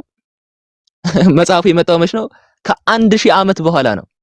ሰብቶ አጀንት የምትለው ሳማርቲያን ፔንታተክ ምናምን የምትለው ከ1000 ዓመት በኋላ ነው የመጣው እንጂ ከ1000 ዓመት በፊት ሙሴ ከነ የማያውቀው መጽሐፍ ነው። ከ1000 ዓመት በኋላ መጥቶ ሙሴ አለ ቢለኝ ማን ነው የሚያምነው? ከስንት ሺህ ዓመታት በኋላ መጥቶ አብርሃም አለ ቢለኝ ማን ነው የሚያምነው? ስለዚህ እንኳን የነቢያት ሃይማኖት ይቅርና ነቢያት ራሱ ኤግዚስት ስለማድረጋቸው መጽሐፉ ማስረጃ የለውም ያልኩ ነው። ምንም አይነት ማስረጃ የለም። እንኳን ሃይማኖታቸውን ይቅርና ሃይማኖታቸውን ክርስትና፣ እስልምና፣ ዞራስትሪያኒዝም፣ ቡዲዝም የፈለጉትን ሲፈልጉ ፍቅር ሲዝም ይሆኑ ነቢያቱ ሲፈልጉ ነቢያቱ ፍቅር ሲዝም ይሆኑ። ነገር ግን እንኳን ሃይማኖታቸውን ይቅርና ራሳቸው ኤግዚስት ማድረጋቸውን ህልውና እንዳላቸው ራሱ ፕሩቭ አያደርግም ሂስትሪ እያልኩ ነው። ምንም አይነት ማስረጃ የለም እያልኩ ነው። ማስረጃ በሌለበት ደግሞ ስቲል ማስረጃ አቅርብ እያለ ነው። እዚህ ጋር ግን እያለች የተባለው ስለ ሁክሙላህ ነው። አረብኛን ብትመለከተው በደንብ አብራርቶታል። عندهم ተውራቱን ፊሃ ሁክሙላህ እነሱ ጋር አለች ተውራት በምን ፊሃ ሁክሙላህ በአላህ ህግ። ምንድነው ያ ደግሞ የውግራት አንቀጽ ነው። አለቀ። ኦኬ በመጀመሪያ ደረጃ ወደ ኢስላም ቲቺንግ የሄዳችሁ ሰዎች በደንብ ኢስላምን መርምሩ፣ መጽሐፉን ተመልከቱ እላለሁ። በመጀመሪያ ደረጃ ኢስላም ሎጂካል በሆነ አስተምህሮ ላይ የተመሰረተ ስለሆነ ማለት ነው። ከመጽሐፍ ቅዱስ በኋላ ስለመጣ መጽሐፍ ቅዱስን በአእምሯችሁ ውስጥ እየተጫወተ ስላለ ማለት ነው። መሰረቱን የሚያደርገው በአእምሯችሁ ውስጥ ያለውን መጽሐፍ ቅዱስ ነው። ስለዚህ በደንብ ተመልከቱት። መጀመሪያ ኢስላምን መርምሩ፣ ኢስላምን በደንብ መርምሩ። ያንን ለእናንተ ድል ፈንታችሁን ለእናንተ ሰጣለሁ። ህይወት ቀልድ አይደለችም። ወደዚህ ክፍል ስመጣ ወደዚህ ክፍል የመጣ ነው ወደ ሱራ 5 አያ 43 እና 44 የመጣ ነው። ተውራት የምትባለዋ ሙስሊሞች ወርዳለች ከአላህ ብለው የሚያምኗት መጽሐፍ በስድስተኛው ክፍለ ዘመን የምላችሁ እንግዲህ ከክርስቶስ ልደት በኋላ ስለምቆጥር ነው። እኔ ከክርስቶስ ልደት በኋላ ስለምቆጥር በስድስተኛው ክፍለ ዘመን ነብዩ መሐመድ በተገለጠበት ነበረች። አላህ ይጠቅሳታል። ምን ብሎ ተውራት አለች የሚሏችሁ ስለ አንዷ ህግ ወይንም መመሪያ አይደለችም። ስለ መወገር ምናምን መመሪያ አይደለም። ተውራት አለች፣ በውስጧ የአላህ መመሪያ አለባት። ተውራት እያለ ያለው ቁጥር 44 ላይ የተገለጠችውን መጽሐፍ ነው። ወንድሞች አትሸወዱ። አትሸወር። የተገለጠችው ቁጥር 40 ላይ ተውራት በውስጧ አለ የአላህ መመሪያ ያለባት ስትሆን ከአላህ ወርዳለች። ያቺን ነው ቁጥር 43 ላይ ምን ይልሃል? ተውራት አለች እነሱ ጋር። ቀጥሎ ምን አለ በውስጧ? የአላህ መመሪያ ወይንም አላህ የሰጣቸው ህግና ትእዛዝ አለ። ስለዚህ አንተን እንዴት ያስፈርዱሃል አለ ጥያቄው። አሁን ጥያቄው በስድስተኛው ክፍለ ዘመን ተውራት እያለች መመሪያ አድርገው እንደሚመሩባትማ ትክክለኛ ፍርድ እንዳለባት አላህ ካረጋገጠ ቀላል እኮ ነው። በዛች ተውራት ሙስሊሞች እንደነበሩ እነዛ ሰዎች ማረጋገጥ። ነገር ግን ተውራት የኢስላሚክ ቲቺንግ የቀድሞ እስላሞች መመሪያ እንዳልሆነ ማረጋገጫው ይሄ ነው። በዛ ተውራት ሙስሊሞች እንደነበሩ ማረጋገጥ አይቻልም። ምንድነው እያደረገ ያለው? በአእምሯችሁ ውስጥ ትምህርት እየገነባ ነው። አዲስ ትምህርት እየገነባ ነው። ስለዚህ ተውራት ምን አለች? አለች። አሁን ምንድነው ሙግቱ? ተውራት የራሳችሁ ተውራት፣ እኔ ባይብል አይደለም ተውራት እያልኩ ያለሁት፣ ራስ ከአላህ ወርዳልኛለች የምትለው ተውራት በስድስተኛው ክፍለ ዘመን ነበረች። ስለዚህ በሷ መመሪያ ምን ታደርጋለህ? ኢስላም ሙስሊሞች እንደነበሩ መመሪያቸው እስልምናን ተቀብለው የሚኖሩ ሙስሊሞች እንደነበሩ የለም ወንድሞች። ከስድስተኛው ከቁርአን በፊት ቁርአን በራሱ ግምት ነው የሚያስቀምጠው ነበሩ። አሁንም የሚጠቀመው ሲስተም ምንድነው? ቁርአን የአላህ ቃል ነው። ስለዚህ ቁርአን በመጀመሪያ የአላህ ቃል መሆኑ አልተረጋገጠም እኮ ሲጀመር። ቁርአን የአላህ ቃል መሆኑ አልተረጋገጠም። የአላህ ቃል መሆኑ ባልተረጋገጠ መጽሐፍ ራሱ ነበሩ ባለው መጽሐፍ በራሱ በተናጋሪው አንደበት በመጣ መጽሐፍ ተናጋሪው ከራሴ አይደለም ብሎ በተናገረው መጽሐፍ በራሱ ምን ይልሃል? ተናጋሪውም ራሱ አረጋጋጩም ራሱ ነብዩም ራሱ የቃሉ ባለቤትም ራሱ ከዛ ምን ያደርግልሃል? የኔ አይደለም የአላህ ነው ይላል። ያላህ ነው ይላል። በእንደዚህ አይነት ሎጂክ ኢስላምን ማረጋገጥ አይቻልም። የእስልምና መሰረትን መጣል ማደላደል አይቻልም። ስለዚህ ከቁርአንና ከነብዩ መሐመድ በፊት ምንም አይነት ማስረጃ የእምነት መመሪያ የነበራቸው ሙስሊሞች እንዳሉ ማስረጃም የለም። እስልምናም እንዳለ ማረጋገጥም አይቻልም። አህመድ በግልጽ ቃል እንደተናገረው ማስረጃ የለንም ብሏል። ማስረጃ ቢኖርማ ቁርአን ለምን መጣ? ስለዚህ ቁርአን የመጣው አዲስ ትምህርት ለመገንባት አዲስ አስተምሮ ለመጣል በክርስትናና በአይሁድ ዘንድ የማይታወቅ ነብይ ተብሎ የተገለጠ ፐርሰንን ትምህርት ለመከተል ነው። ስለዚህ የለም። አሁን ምንድነው የምታደርጉት? ለኛ ፕሩፍ የምታረጋግጡልን ከቁርአንና ከነብዩ መሐመድ በፊት ኢስላም እንደነበረ። አይ በቁርአን አረጋግጥልሃለሁ ካልክ ቁርአን ራሱ የነብዩ መገለጥ እኮ ነው። ነብዩ ራሱ ነው ነበሩ እያለ ያለው። በአንድ ሰው የተንጠለጠለ ትምህርትን እንዴት መልሰህ ለኔ ትሰጠኛለህ? አይ የነብዩ ቃል የአላህ ቃል ነው ካልክ ቁርአንን አረጋግጣ የአላህ ቃል መሆኑ። በምንድነው ቁርአን የአላህ ቃል መሆኑን የምናረጋግጠው? ራሱ ነብዩ አረጋግጥ በተባለበት መንገድ እናረጋግጣለን። እንዴት? ሱረቱል ዩኑስ ምዕራፍ 10 ቁጥር 94 ላይ ምን ብሏል? ካንተ በፊት ስላንተ የሚወርደውን ታሪክ ካንተ በፊት የሚያነቡትን ጠይቅ ተብሏል። ስለዚህ የምንጠይቀው የት ነው? የቀደሙ መጽሐፍትን ነው ስለ ቁርአን አረጋግጬነት የምንጠይቀው። አሁንም ክሮስ ቼክ የምናደርግበት መንገድ ማለት። ስለዚህ ኢስላምን መጀመሪያ አረጋግጡልን እንደነበር። ኢስላምን በምንድን ነው የምታረጋግጡልን? በመረጃ። ኢስላም አየር ላይ አይንጠለጠልም። ባክቦኑ የጀርባ አጥንቱ አድርጎ መጽሐፍ ቅዱስን እና ክርስቲያኖችን አይሁዶችን የጀርባ አጥንት አድርጎ አዲስ ትምህርት አይመሰርትም። ስለዚህ ባክቦናችሁ ምንድነው? የጀርባ አጥንታችሁ ምንድነው? ከጀርባችሁ የነበረው ማስረጃና መረጃ ምንድነው? ቼክ አረጋግጡልን። አለበለዚያ ኢስላማዊ ትምህርት የሚባል ነገር የለም። ቁርአን የሚባል መመሪያና ነብዩ መሐመድ የሚባሉ ነብይ ይዘው የመጡት አዲስ ትምህርት አዲስ የተስተካከለና ቅንብብ የተሰራለት ማስተካከያ የተሰራለት የቀደሙ አባቶችንና መመሪያዎችን ይዞ በአዲስ መልክ የተደራጀ በአዲስ መልክ የተገለጸ ትምህርት ነው። ስለዚህ ኢስላምም የለም አስተምሮቱም አልነበረም። ቴንክ ዩ። ወላሂ ላዚም ወላሂ ነው ማለት ሁሉም ሰው ቢሰበክልህ ደስ ይለን ነበር። ቱ ቢሆነስት በእኔ በግሌ ወላሂ የምሬን እኔ ከልቤ ነው የምናገር። ቢሰበክ ግን ሁሉም እየሳቀ ነበር። ምን አይነት ሰው እንደራሱ እንደተሰበሰበ እዚህ እኮ የሚደበረው ነገር ሁሉም እንደኮ እኔ ደስ ይለኛል፣ ግን ቢሰበክልህ ደስ ይላል። ግን ሁሉም እያዛገ ነው እዚህ ከታች የሚደበረው ነገር እኮ እሱ ነው። ግን እዚህ ጋር ሱረቱል ማኢዳ ላይ ያለውን ፖይንት ቃል በቃል እናውራውና ከዚያ በኋላ እንትን እንላለን። ወደ እንትን እንላለን። ፊሃ ሁክሙላህ ይላል ቁርአን ላይ። ፊሃ የሚለው አድቨርብ ኦፍ ፕሌስ የሚባለው እንደሞ ጣሪፉል መካን የሚባለው ማነው? ዘርፉል መካን የሚባለው ነገር ማንን እየወከለ ነው እዚህ ጋር? ፊሃ ሁክሙላህ የሚለው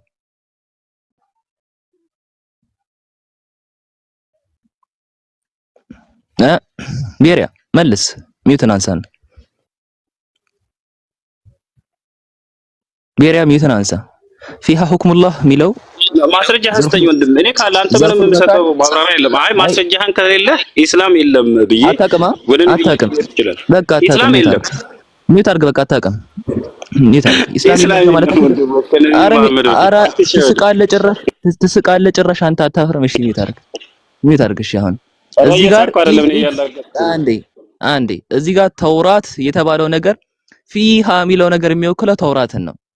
ፊሃ የሚለው ነገር ተውራትን ነው የሚወክለው። ከዛ ምን አለ? ሁክሙላህ አለ።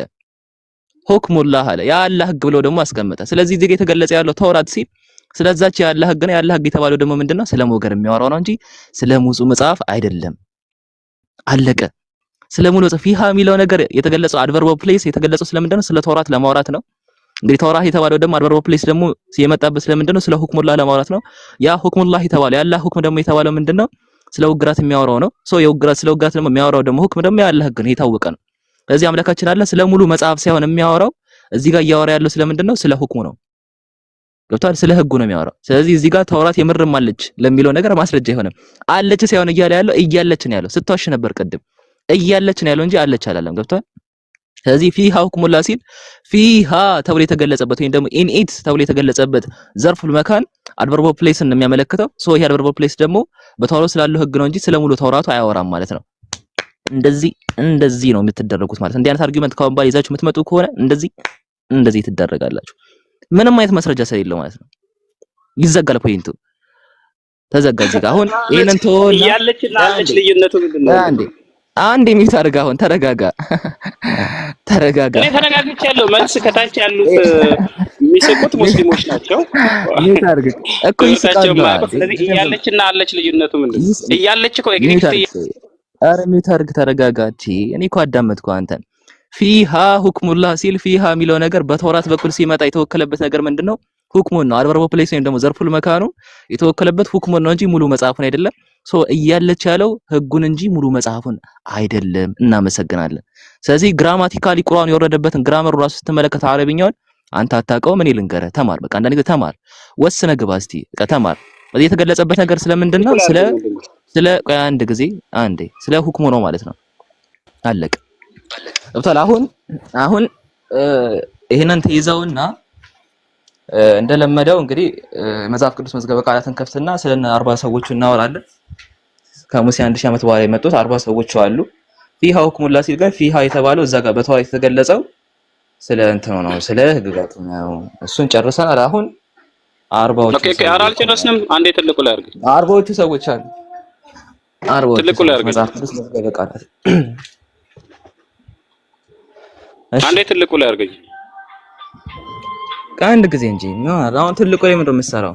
አሁን እኔ ትልቁ ላይ መሆነው 40ዎቹን ሰዎች እናያለን።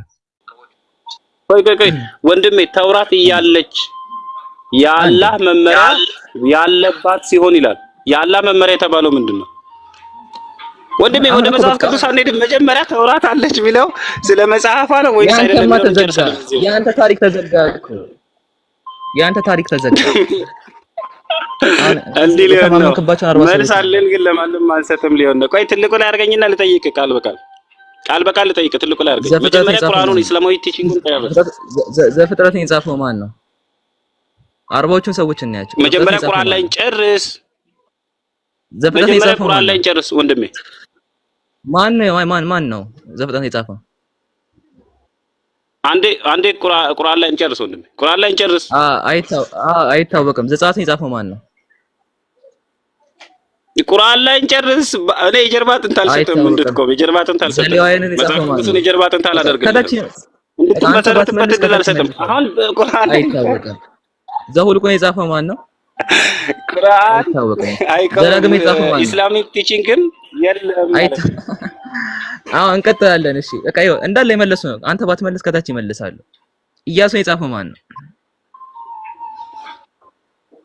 አይታወቅም። መጽሐፍን እስልምና ለመጽሐፍ ቅዱስ አይቆምም። መገለጡ በራሱ ወንድሜ ሱረቱል ዩኑስን አንብብ። 40ዎቹ ሰዎች አይታወቁም። ሱረቱል መርየምን አንብብ። መጀመሪያ ወንድሜ አሁን ጨርስ እንጂ ተውራት አለች የሚለው ስለ ህጓ ነው ወይስ ስለ መጽሐፏ ነው? እንዴ ተረጋጋ። ቆይ እስቲ በጣም እየጮክ እኮ ነው። ተረጋጋ ቤሪያ። አንድ ጊዜ ይሄ ሁሉ መጽሐፍ አይታወቅም። እንግዲህ ምንድነው የምትለን? ይሄው እንዳለ ከታች ነው የሚመልሱት። አንተ እንኳን ባትመልስ አይታወቅም። ማይታወቅ መጽሐፍ ላይ ነው እንግዲህ ነቢያት ኤግዚስት ያደርጋሉ እያልከን ያለው ቤሪያ። ቁርአን ላይ እንጨርስ መጀመሪያ። ቁርአን ላይ መጨረስ ከበደ? መች ገባን? ቁርአን ላይ መመስረት ከበደ? አንድ ጊዜ ይታወቃሉ እነዚህ መጽሐፍት። ቁርአን ላይማ ዘጋሁት። ሱረቱል ማኢዳ ምዕራፍ 5 ቁጥር 40 ምናምን ጠቀስክ። እዛ የተገለጸበት ፊሃ የተባለው ስለ ህግጋቱ ስፔሲፋይ አድርጎ የገለጸ እንደሆነ ግራማቲካሊ ያሳየው ያንተ ጉዳይ መዝገብ ይገባ። አሁን አንተ ደግሞ ትልቁ ላይ አርገኝ ላሳይ። ያንተ መጽሐፍ ይከፈት አለች የተባለችው ተውራት እንጂ ህጉ አለመሆኑን እዛው ክፍል ላይ ላሳየህ። አንብበን እንመልከት። ትልቁ ላይ አርገኝ። እሺ ልታሳየን ነው? አዎ ግራማቲካሊ የተናገርከው ነገር ስህተት መሆኑን ላሳየህ። እኔ ከፍትልሃለሁ። ከዛ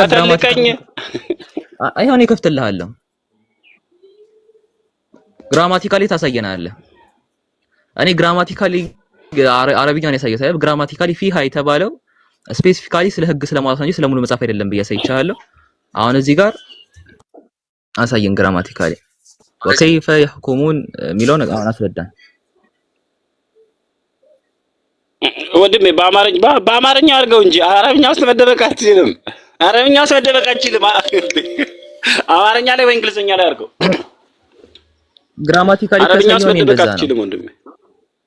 وعندهم توراة فيها حكم الله ሲል ተውራት የተባለው ስፔሲፊካሊ ስለ ሁክሙ ለማውራት ነው። እኔ ግራማቲካሊ የሞገትኩት እንደዚህ ነው። ግራማቲካሊ ያሳያለሁ ስትለኝ እንግዲህ ግራመሩ አማርኛ ላይ አይደለም ያለው አረብኛው ላይ ነው። እስቲ መጀመሪያ አተልቀኝ እኔ ራሴ በአማርኛው ላሳይ እያለች የተባለችው ተውራት እንጂ በተውራት ውስጥ የነበረች አንዲት አይደለም። ስፔሲፊካሊ ፊሃ ሲል ስለ ሁክሙ ለመወከል ነው የተፈለገበት። ይሄው አሁን ትልቁ ነገር ደግሞ ኢስላሚክ ቲቺንግ ያለ አረብኛ ቅንብብነት አይቆምም እያልከኝ ነው። በአረብኛ ካልተደበቀ አይቆምም እያልከኝ ነው።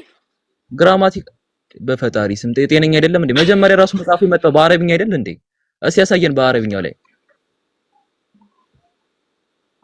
አተልቀኝ ወንድሜ አተልቀኝ። በእንግሊዝኛው በአማርኛው ማሳያለሁ። አተልቀኝ እስቲ ያሳየን። ይሄው አረብኛው ላይ ይሄው ገና ከአስረን መሰረቱ ነው። ሰዋሰው ሲባል ሰዋሰው አረብኛውን የሚወክል ነው እንጂ እንደው አማርኛውን የሚወክል አይደለም። የነቢያ ሀገረ ቁርአን በአማርኛ ከወረደ ነው ያላቀም። አህመድ አተልቀኝ በትልቁ። ለምንድነው በአረብኛ ውስጥ መደበቅ የፈለከው? አተልቀኝ። አማርኛውም አለ እንግሊዝኛውም አለ። አተልቀኝ ማለት የውሸት መሳቅ አያስፈልግም። ቤሪያ የውሸት መሳቅ አያስፈልግም። በቃ መልስ መመለስ እኮ የሚያስፈልገው እኔ የሚያስቅ ነገር ሲኖር እኔ ቢያንስ እኔ ኦቶሪቲ አለ የመሳቅ። አንተ ምን አስቀው ምስቀው? እዚህ ጋር ፊሃ ሁክሙላ ሲል ፊሃ የተባለው ተውራትን ሙሉ ተውራትን እንደሚያሳይ እስቲ ማስረጃ ያሳያል።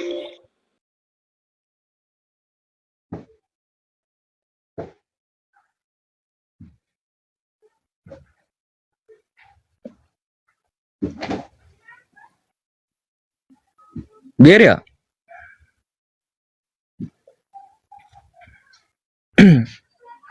ቤሪያ ኧረ በፈጣሪ ስም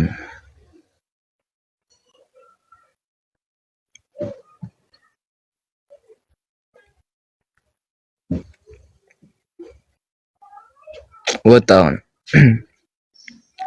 አይ ቤሪያ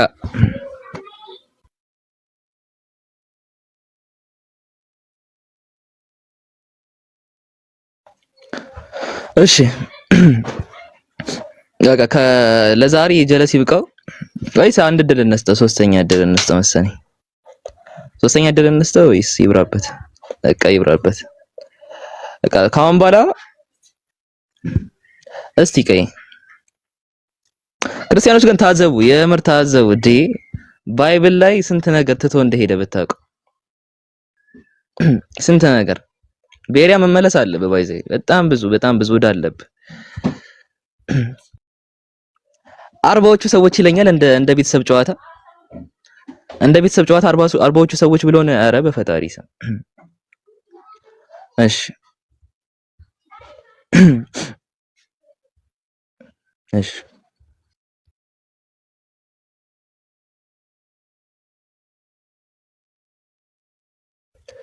እሺ አርባዎቹ ሰዎች ቀይ ላይ አይታወቁም። አለቀ። ከዛ ባይብል ላይ የተጠቀሱ ደግሞ ጠይቁት። እሺ ክርስቲያኖች ክርስቲያኖች ጠይቁት። እዚህ ስትመጡ አዲስ ነገር የለም። ክርስቲያኖች ግን ጠይቁት። ባለፈው ከአህመድ ጋር ስትወያይ ስታወራ በሉት። ለነገሩ ምንም የውይይት በቃ ስታወራ ከአህመድ ጋር ባለፈው እንትን ብለህ ነበረ። ኢምብሪዮሎጂ መጽሐፍ ቅዱስ ውስጥ አለ ብለህ ነበረ። እስቲ አምጣ በሉት። አምጣ በሉት። የለም። አንድ ክርስቲያን አለ ኢምብሪዮሎጂ ሊያሳይ የሚችል?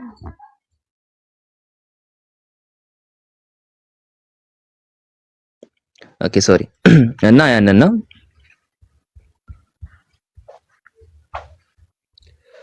እሺ። ክርስቲያን አለ ሌላ?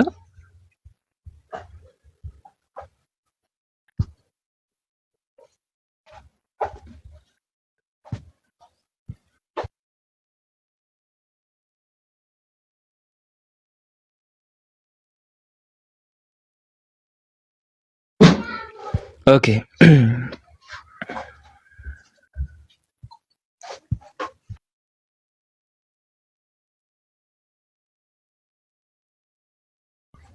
እሺ አለ ክርስቲያን? የለም ክርስቲያን። በቃ ስለዚህ ምንድነው ካሁን በኋላ እስልምና ከረሱል ሰለላሁ ዐለይሂ ወሰለም በፊት እንደነበረ ማስረጃ አምጡ የሚል ጥያቄ ከቀረበ መጀመሪያ ልጠይቁት የሚገባው ነገር ምንድነው? ማስረጃ ራሱ እንዳለ ነው። ማስረጃ የሚባል ነገር ራሱ ከረሱል ሰለላሁ ዐለይሂ ወሰለም በፊት አለ ወይ ነው? የለም። ከረሱል ሰለላሁ ዐለይሂ ወሰለም በፊት ማስረጃ የሚባል ነገር ኤግዚስት አያደርግም። ለምሳሌ እናንተ ሙስሊሞች አብርሃም ሙስሊም ነው ትላላችሁ። እስቲ አብርሃም ሙስሊም እንደነበረ ማስረጃ ስጡን ከረሱል ሰለላሁ ዐለይሂ ወሰለም በፊት። ራሱ አብርሃም ኤግዚስት እንደሚያደርግ አብርሃም እንዳለ ማስረጃ አለ ወይ ነው? የለም። ተረጋግተህ እሺ ቀኝ ሉላ እኔ ነኝ እሺ ብሎክ ያደረኩሽ እህት ይቅርታ እኔ ነኝ ብሎክ ያደረኩሽ። በጣም እንዴት እንደምናስተናግድ እኛ እናውቃለን። ሰዎች እንዴት እንደምናስተናግድ እኛ እናውቃለን። ለኛ ተውት፣ ገስት ላይ ላለን ሰዎች ተውት፣ ሌላውን ሰውት። እሺ በጣም የሆነ ፖለቲክስ ለማስቆጠር የሆነ ነጥብ ለማስቆጠር ለሚመጡ ሰዎች እንዴት ማስተናገድ እንዳለብን እኛ ነን የምናውቀው። ስለዚህ እኔ ነኝ ብሎክ ያደረኩሽ ሉላ። እሺ ወደ ነጥባችን ስንመለስ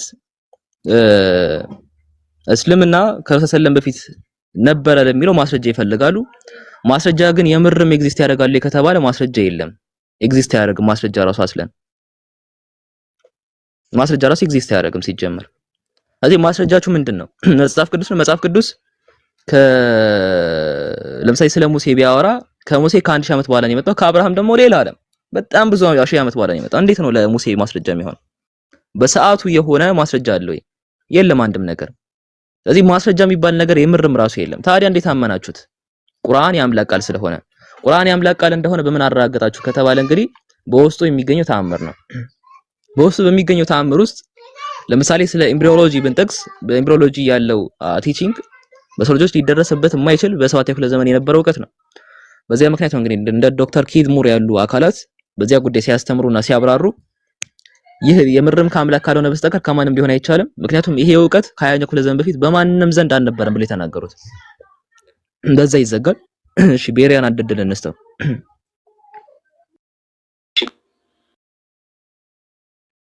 እሺ ቤሪያ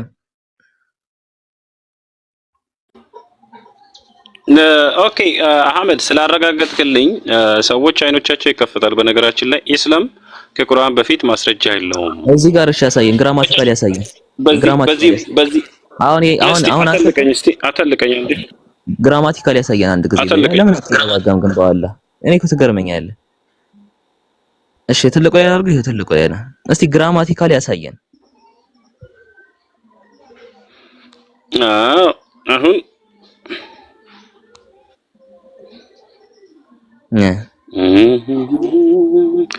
ኦኬ አንዴ ማይክ ያዝልኝና ልናገር። እኔ አሁን በጣም ተረጋግተን ቃል በቃል እናወራለን። እሱም ዘንድ ተውራት እያለች አለች ሳይሆን እያለች እያለ በውስጧ ደግሞ ያለ ፍርድ ያለበት ስትሆን እንዴት ያስፈርደዋል አለ። እዚህ ጋር ፊሃ ሲባል ተውራትን በውስጧ የተባለችው ምንድናት? ተውራት ነች። ያለ ፍርድ ያለባት ሲል ያለባት የተባለው ምንድናቸው? ተውራትን ለመግለጽ ተፈልገው ነው ፊሃ የተባለው በዛ ምክንያት ነው። ፍርዶቹን ነው እንጂ በውስጧ ያሉትን ህግጋቶች እንጂ እኮ ተውራትም አለች የተባለችው መጽሐፏ ናት። በመጽሐፏ ውስጥ ደግሞ ህጎች አሉ ነው እያለ ያለው እንጂ እኮ ፊሃ የተባለው ሁክሙን ነው። ስለዚህ በተውራት ፊሃ ተብሎ ሁክሙን የተገለጸው አምላካችን አለ እዚህ ጋር ስለ ፍርዱ ሲያወራ ስለ ሁክሙ ለማውራት ተፈልገው ነው እዚህ ጋር እንጂ የመረም ሙሉ መጽሐፍ አለች የተባለ አይደለም። ሶ እያለች የተባለው ፊሃ የተባለው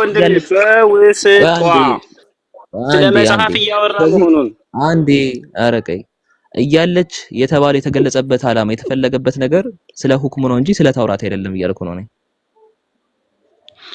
ኦኬ ስለ ሁክሙ ስለ ህጉ ከሆነ በውስጧ ያለ ፍርድ የተባሉት እንደማን ናቸው ታዲያ? ስለ ውግራት ያለው ለምሳሌ። ስለዚህ አሁን ስለ ውግራት ስለተለያዩ ነገሮች ምን አሉ በዛች መጽሐፍ ውስጥ ህጎች አሉ ነው ያለ። ተውራት እያለ ያለው ደግሞ መጽሐፏን ምንድነው እያልክ ያለው? ሁክሙን መግለጽ ፈልገህ ነው አንተ ራሱ ምንድነው እያልክ ያለው? ኦኬ ቤሪያ በደም እዚህ ጋር አዳምጠኛል ሳብራራው ቅድም እዚህ ጋር ኢኒት የተባለው ወይም ደግሞ ፊሃ ተብሎ የተገለጸው አድቨርብ ኦፍ ፕሌስ የሚወክለው ማንን ነው? ሰዎች ተውራት አለች መጽሐፍ አለች በዛ ውስጥ ህግ አለ ቤሪያ በግልጽ የተቀመጠ ነገር ተውራት የተባለችው ምናምን ብሎ ማብራራት ያስፈልገው። ተውራት አለች በዛ ውስጥ ህግ ሪጅን የሚፈርዱበት በቃ አንድ አረ ተረጋጋ በፈጣሪ ስም አንድ ጊዜ ምን ሆነሃል? እዚህ እኮ ምንም የምትሰራው ፖለቲካ የለም። ተረጋጋና መልስ። አሁንም ፊሃ ሁክሙላ ሲል ፊሃ የተባለው አድቨርብ ኦፍ ፕሌስ ማንን ነው የሚወክለው? ይሄው በአማርኛው አወራኝ ወንድሜ። አረብኛ ውስጥ አትደበቅ። በአማርኛው አወራኝ። እሺ አይ በአረብኛ ስለወረደ ነው።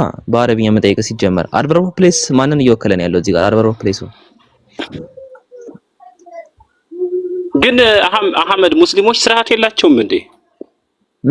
ክርስቲያንን ተሳደቡ ብሎ ስድብ አለ እስልምና ውስጥ ትምህርት አለ እንዴ?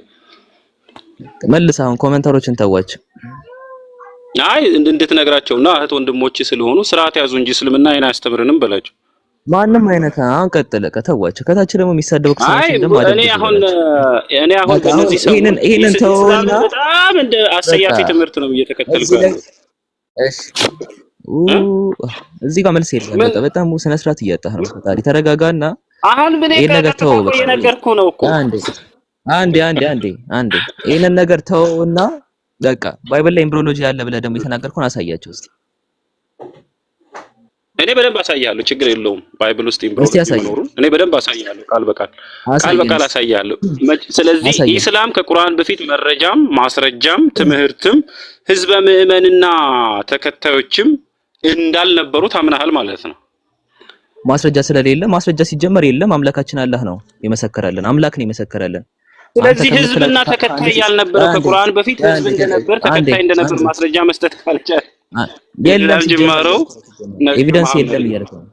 አንዴ ኤቪደንስ ራሱ ማስረጃ የለም። ስለዚህ እስልምናን ቤት ከፍተህ ኢስላሚክ ቲቺንግ አንዴ ተረጋጋ እስቲ። ሲጀመር ኤቪደንስ የሚባለው ነገር ራሱ ኤግዚስት አያደርግም እያልኩ ነው። ገብቷል? ከአርባዎቹ የማይታወቁ ሰዎች አምላካችን አላህ መጥቶ ነገር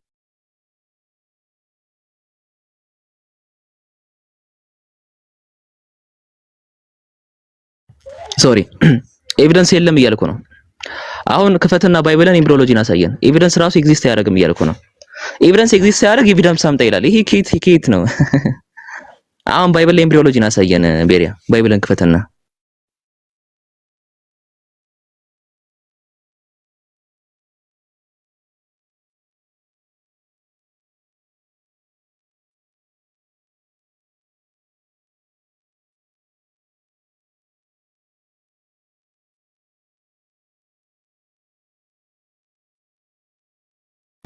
ቤሪያ ተመለስ።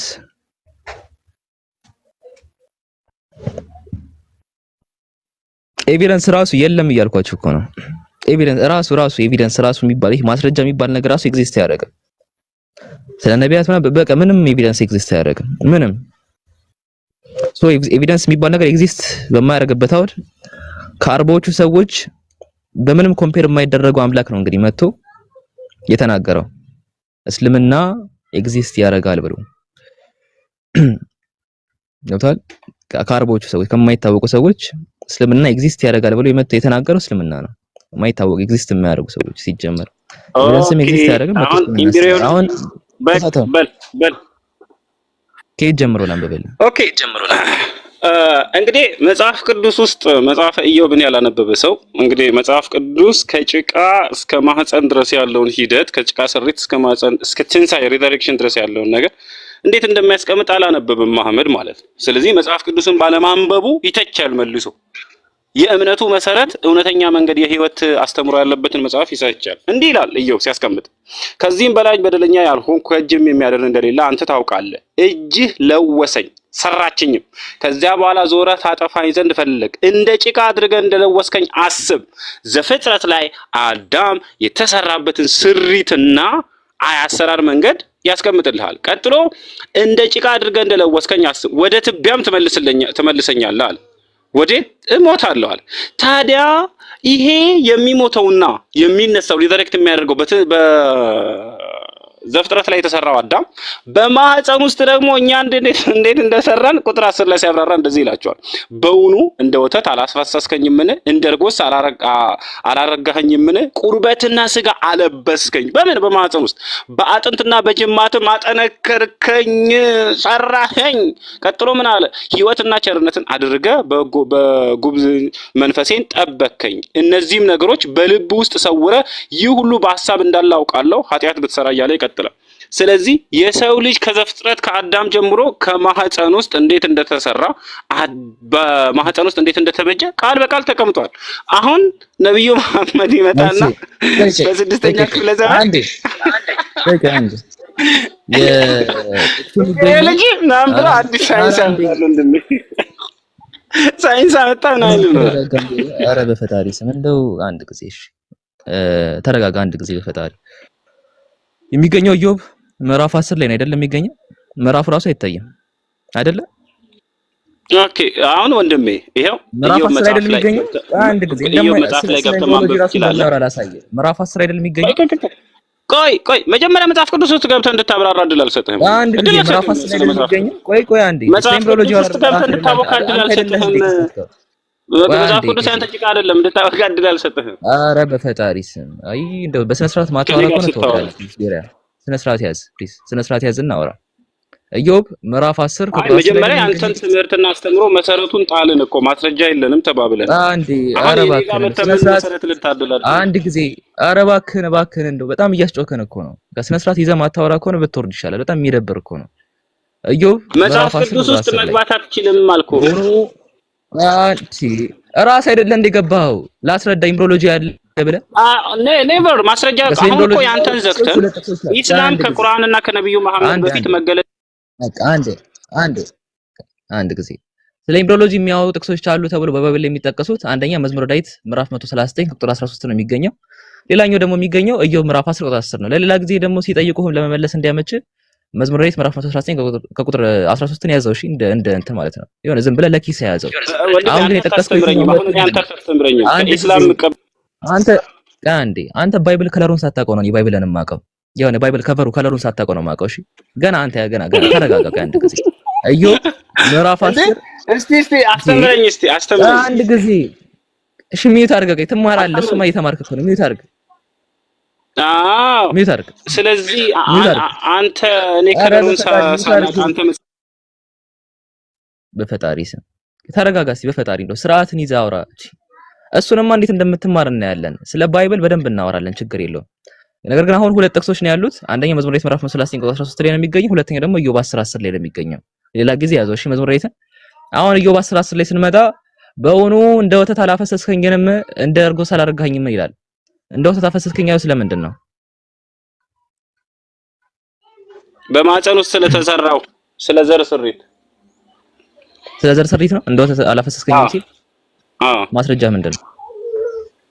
ይሄው ወንድሜ በውኑ እንደ ወተት አላፈሰስከኝ እንደ ቁርበትና ስጋ አለበስከኝ በአጥንትና በጅማትም አጠነከርከኝ ብሎ ስለ አጥንትና ጅማት ስሪት በመጽሐፍ በማህፀን ውስጥ ስለተከናወነው ነገር ይነግራል። ዘጠኝ እስቲ እንደ ወተት አላፈሰስከኝም ሲል ስለ ዘራ በሲ እንደሚያወራ ማስረጃ ስጠኝ። ምንድን ነው ማስረጃ? ኢዮብ እያወራ ያለው ስለዛ ነው ወንድሜ፣ ስለ ሰው አፈጣጠር ነው እየነገረው እኮ። እንዴት ነው ክፍሉን እየሰጠሁት ማስረጃ መልሰህ ስጠኝ ይላል እንዴ እኮ። ወተት ሲባል ወተት ሲባል የተገለጸበት ዘራበሲ እንደሆነ ምንድነው ማስረጃ? ስለ ሰው አፈጣጠር እያወራ ነው እኮ። ስለ ሰው አፈጣጠር የሚያወቅኩ እኮ በኋላ ላይ ነህ አንተ። በእውኑ እንደው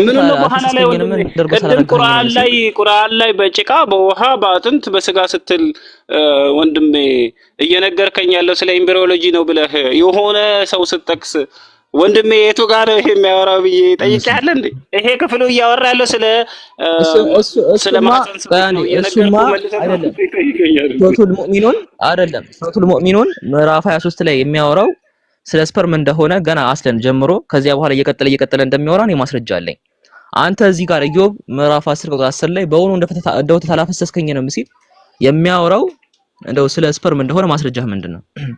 ይሄ ቁጥር 10 እኮ ኢዮብ ቁጥር 9 እና ቁጥር 10 ላይ በመጀመሪያ ደረጃ ስለ አዳም አፈጣጠር ነገረ። እንደ ጭቃ አድርገህ እንደለወስከኝ አስብ ብሎ ወንድም የተሰራበትን ስራ ነገረ። የእጆች ስራ ነኝ ብሎ እጅ ለወሰኝ ሰራችኝም። ከዛም በኋላ ዞረህ እያለ ስለ ስሪት ስለ ፍጥረት እየነገረ እኮ ነው። መልሰህ ስለምንድን ነው ለተጠይቀኛለህ? ምን አይነት ማስረጃ ነው? እንደ ወተት አላፈሰስከኝ ምን ሲል ግን ስለዘራ በሲ እንደሚያወራ ማስረጃ የለም። እንቀጥል። እንደርጎ ሳላረጋኸኝንም ይላል። እንደርጎ አረጋኸኝ ሲል ምን ማለት ነው? በማህፀኑ ስለሚከናወነው ክዋኔ እየነገረህ ነው። ምንድነው? እሺ እሱ ይሄው ቁጥር 8 እጅህ ለወሰኝ ሰራችኝም አለ።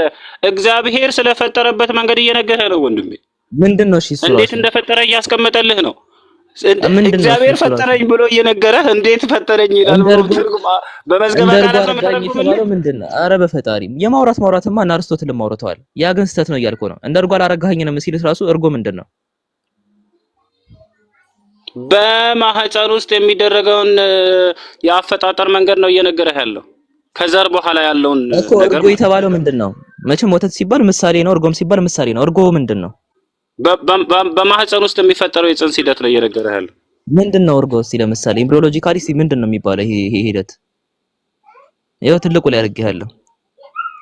ጽንሱ የሚቋጠረውን የመጀመሪያውን የእድገት ደረጃ ነው እየነገረህ ያለው። ምን ይባላል ይሄ እድገት ደረጃ? ይሄው ነገረህ እኮ በምሳሌ ምን ይባላል? እስቲ የእድገት ደረጃ ሳይንቲፊካሊ ኤምብሪዮሎጂካሊ ስንማር ስለ ሳይንቲፊክ ምን አገባኝ እኔ ወንድሜ እኮ ስለ ሳይንቲፊክ ሪሰርች ነው እንደያወራን ያለው። በማህፀን ውስጥ ስለሚከናወን ነገር እያነጻጸርን ያለው ነው ሳይንቲፊክ ሪሰርች ነው። በቃ ስለ ኤምብሪዮሎጂ እንደሚያወራ ምንም አይነት ማስረጃ የለም። እዚህ ጋር እርጎ ሲባል ምን እንደሆነ ራሱ ማስረጃ የለም። ይቀጥላል። ገብቷል? ስለዚህ አስለን ኢዮብ ምዕራፍ 10 ላይ ወተትና እርጎ የተባሉት ምንድን ናቸው ሁለቱ? ኦኬ በመጀመሪያ ሚውት አድርገህ በቃ ስማ። በመጀመሪያ ደረጃ ይሄ ስለ ሰው አፈጣጠር እያወራ ነው። አህመድ ከየት መጥቶ ስለ ሰው አፈጣጠር አያወራም የሚለውን ድምዳሜ እየደረሰ እንደሆነ በራሱ አላወቀም። ቁጥር 8 ላይ እጅ ለወሰኝ ሰራችኝም፣ ከዚያም በኋላ ዞረህ ታጠፋኝ ዘንድ ፈለክ ብሎ እግዚአብሔር እንደተፈጠረው እያብራራ ነው። ከዛ በኋላ ዴራቄ ቃል በቃል መልስ። በሆነ እንደው ተላፈስከኝም ምን እንደርጎ ሳላረጋኸኝም ሲል እንደው ተላፈስከኝምና እንደርጎ አላረጋኸኝም የሚለው ኤክስፕሬሽን ላይ ወተት የተባለው ምንድነው? እርጎ ምንድነው? ማስረጃ አምጣ። ኦኬ ወተት እየተባለ ያለው የወንድ ዘራ ሀብሲ ነው። ቀጥሎ ደግሞ ከዛ ዘራ ሀብሲ ወጥቶ በማህፀን ውስጥ የሰው ልጅ ዴቨሎፕ ስለሚያደርግበት ስቴጅ ነው። ስለዛ ነው እየነገረ ያለው። ምን ይባላል? ያ ስቴጅ ለምሳሌ እርጎ የተባለው ስቴጅ ምን ይባላል? ወንድሜ ስለ መጽሐፉ ነው እየነገርን ያለው። የለም ማለት ነው ባይብል ላይ ሳይንቲፊክ ሪሰርች እየነገርኩህ ያለው። ሳይንቲፊክ ሪሰርቹንማ ኤምብሪዮሎጂ እንዴት ነው የሚከናወነው የሚለውን ሄደህ እዛ አውራ። እዚህ ጋር አለ። እሱን ከዶክተሮች ጋር አውራ። ምን አገባኝ አለ። ይሄው የነገረህ ወንድሜ ሰራኝ ያለ እጆች ሰራኝ አበጀኝ በጭቃ በወተትም ቀጥሎ ስጋና ቁርበት አለበስከኝ አጥንቶቼንና ጅማቴን አጠረከርከኝ ብሎ እስከ ጅማት ስሪ ድረስ ህይወት ቸርነት አደረክልኝ ህይወትን ሰጠኸኝ ብሎ በማህፀን ስለተፈጠረ ነገር እየነገረ እኔ በጣም የሚገርመኝ ቁርአን ያወራል። ከስንት ሺህ ዓመት በኋላ መጥቶ ቁርአን ስለ ኤምብሪዮሎጂ ያወራል። ወይ በጣም ወሰን እያለፍክ ነው። ተረጋጋ። ካሁን በኋላ በጣም እንደዚህ የምትበለሻሽ ከሆነ መሞረድ የማይቀር ነው። ተረጋጋ አንድ ጊዜ። በሆኑ እንደተሳለፈስከኝም ሲል እሺ ወተትን እስፐምን አልነው። እንደ እርጎስ አላረጋኸኝም ሲል እርጎ የተባለው ምንድን ነው? ቤሪያ ኦኬ በቃ በደንብ ያዝና አሁን ማስታወሻ ደብተር ያዘ። አሁን ደግሞ እንዳትጠይቀኝ። የመጀመሪያው እንደወጣ ያለው የወንድ ልጅ ዘር ሐረግ ነው። ያ የወንድ ልጅ ዘር ሐረግ ቀጥሎ ወዴት ያድጋል? በማህፀን ውስጥ ምን ይሆናል? ቀጥሎ ስለሚያወራው ስቴጅ ነው የሚያወራው። ባይብል ውስጥ አላሁ ሙስተዓን ባይብል ላይ መስጠን እያልኩ ነው። በጣም እኮ እየተንጫጫህ ነው። ባይብል ላይ ራሱ ባይብል ላይ መስጠን እንደ እርጎስ አላረጋኸኝም ሲል እንዳልነግርህ ነው ከዚህ በፊት ኢምፔሪዮሎጂ ቁርአን ውስጥ ብቻ ነው ያለው ብለህ እያወራህ ነበር። ለዛ ዛሬ ስለተገለጠ እንዳላወራህ አሁንም እያሳየኝ አይደለም። ቤሪያ አሁንም እያሳየኝ አይደለም። እርጎ የተባለው ምንድነው? ኢምብሪዮሎጂካል ስቴትመንት ላይ ወንድሜ ስለ ሳይንቲፊክ ሪሰርች ከሆነ አያገባኝም። እሱን ሄዳ አሁን እያወራህ ያለው ባይብል ነው። ስለዚህ በቃ ባይብል ላይ ሆነ ትንሽ ላይ ሆነና በቃ ተቀመጥ እንደዚህ። ስለዚህ አስለን ሲጀመር እርጎ ሲባል ስለምን ስቴትመንት እያወራ እንደሆነ አያውቅም። ወተት ሲባል ራሱ እስቲ ወተት የሚባለውን እሺ በቃ ፎር ኢንስታንስ እንበለውና የሚያወራው ስለ ወንድ ልጅ ዘር ሐረግ ወይም ደግሞ ስለ ምር የሚባለው ይሄ ስለ ስፐርም ነው እንበለው። ቀጥሎ ግን እንደ እርጎስ አላረጋኸኝም ሲል እርጎ እንደ እርጎ አረጋኸኝ የተባለው ስለምን ስቴትመንት ነው የሚያወራው? ኢምብሪዮሎጂካሊ አለ አንድ ድልስ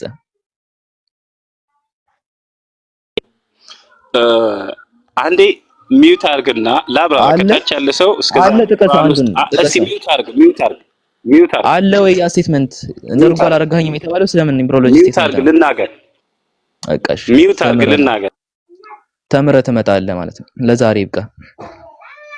ተምረህ ትመጣለህ። እሺ ኢምብሪዮሎጂ ላይ ያለውን ስቴትመንት ተምረህ ትመጣለህ። እኛ ግን ቁርአን ላይ ስለ ኢምብሪዮሎጂ ስቴትመንት ስንናገር ቃል በቃል ስለ ሁኔታው እየተናገረ ስለሆነ ነው።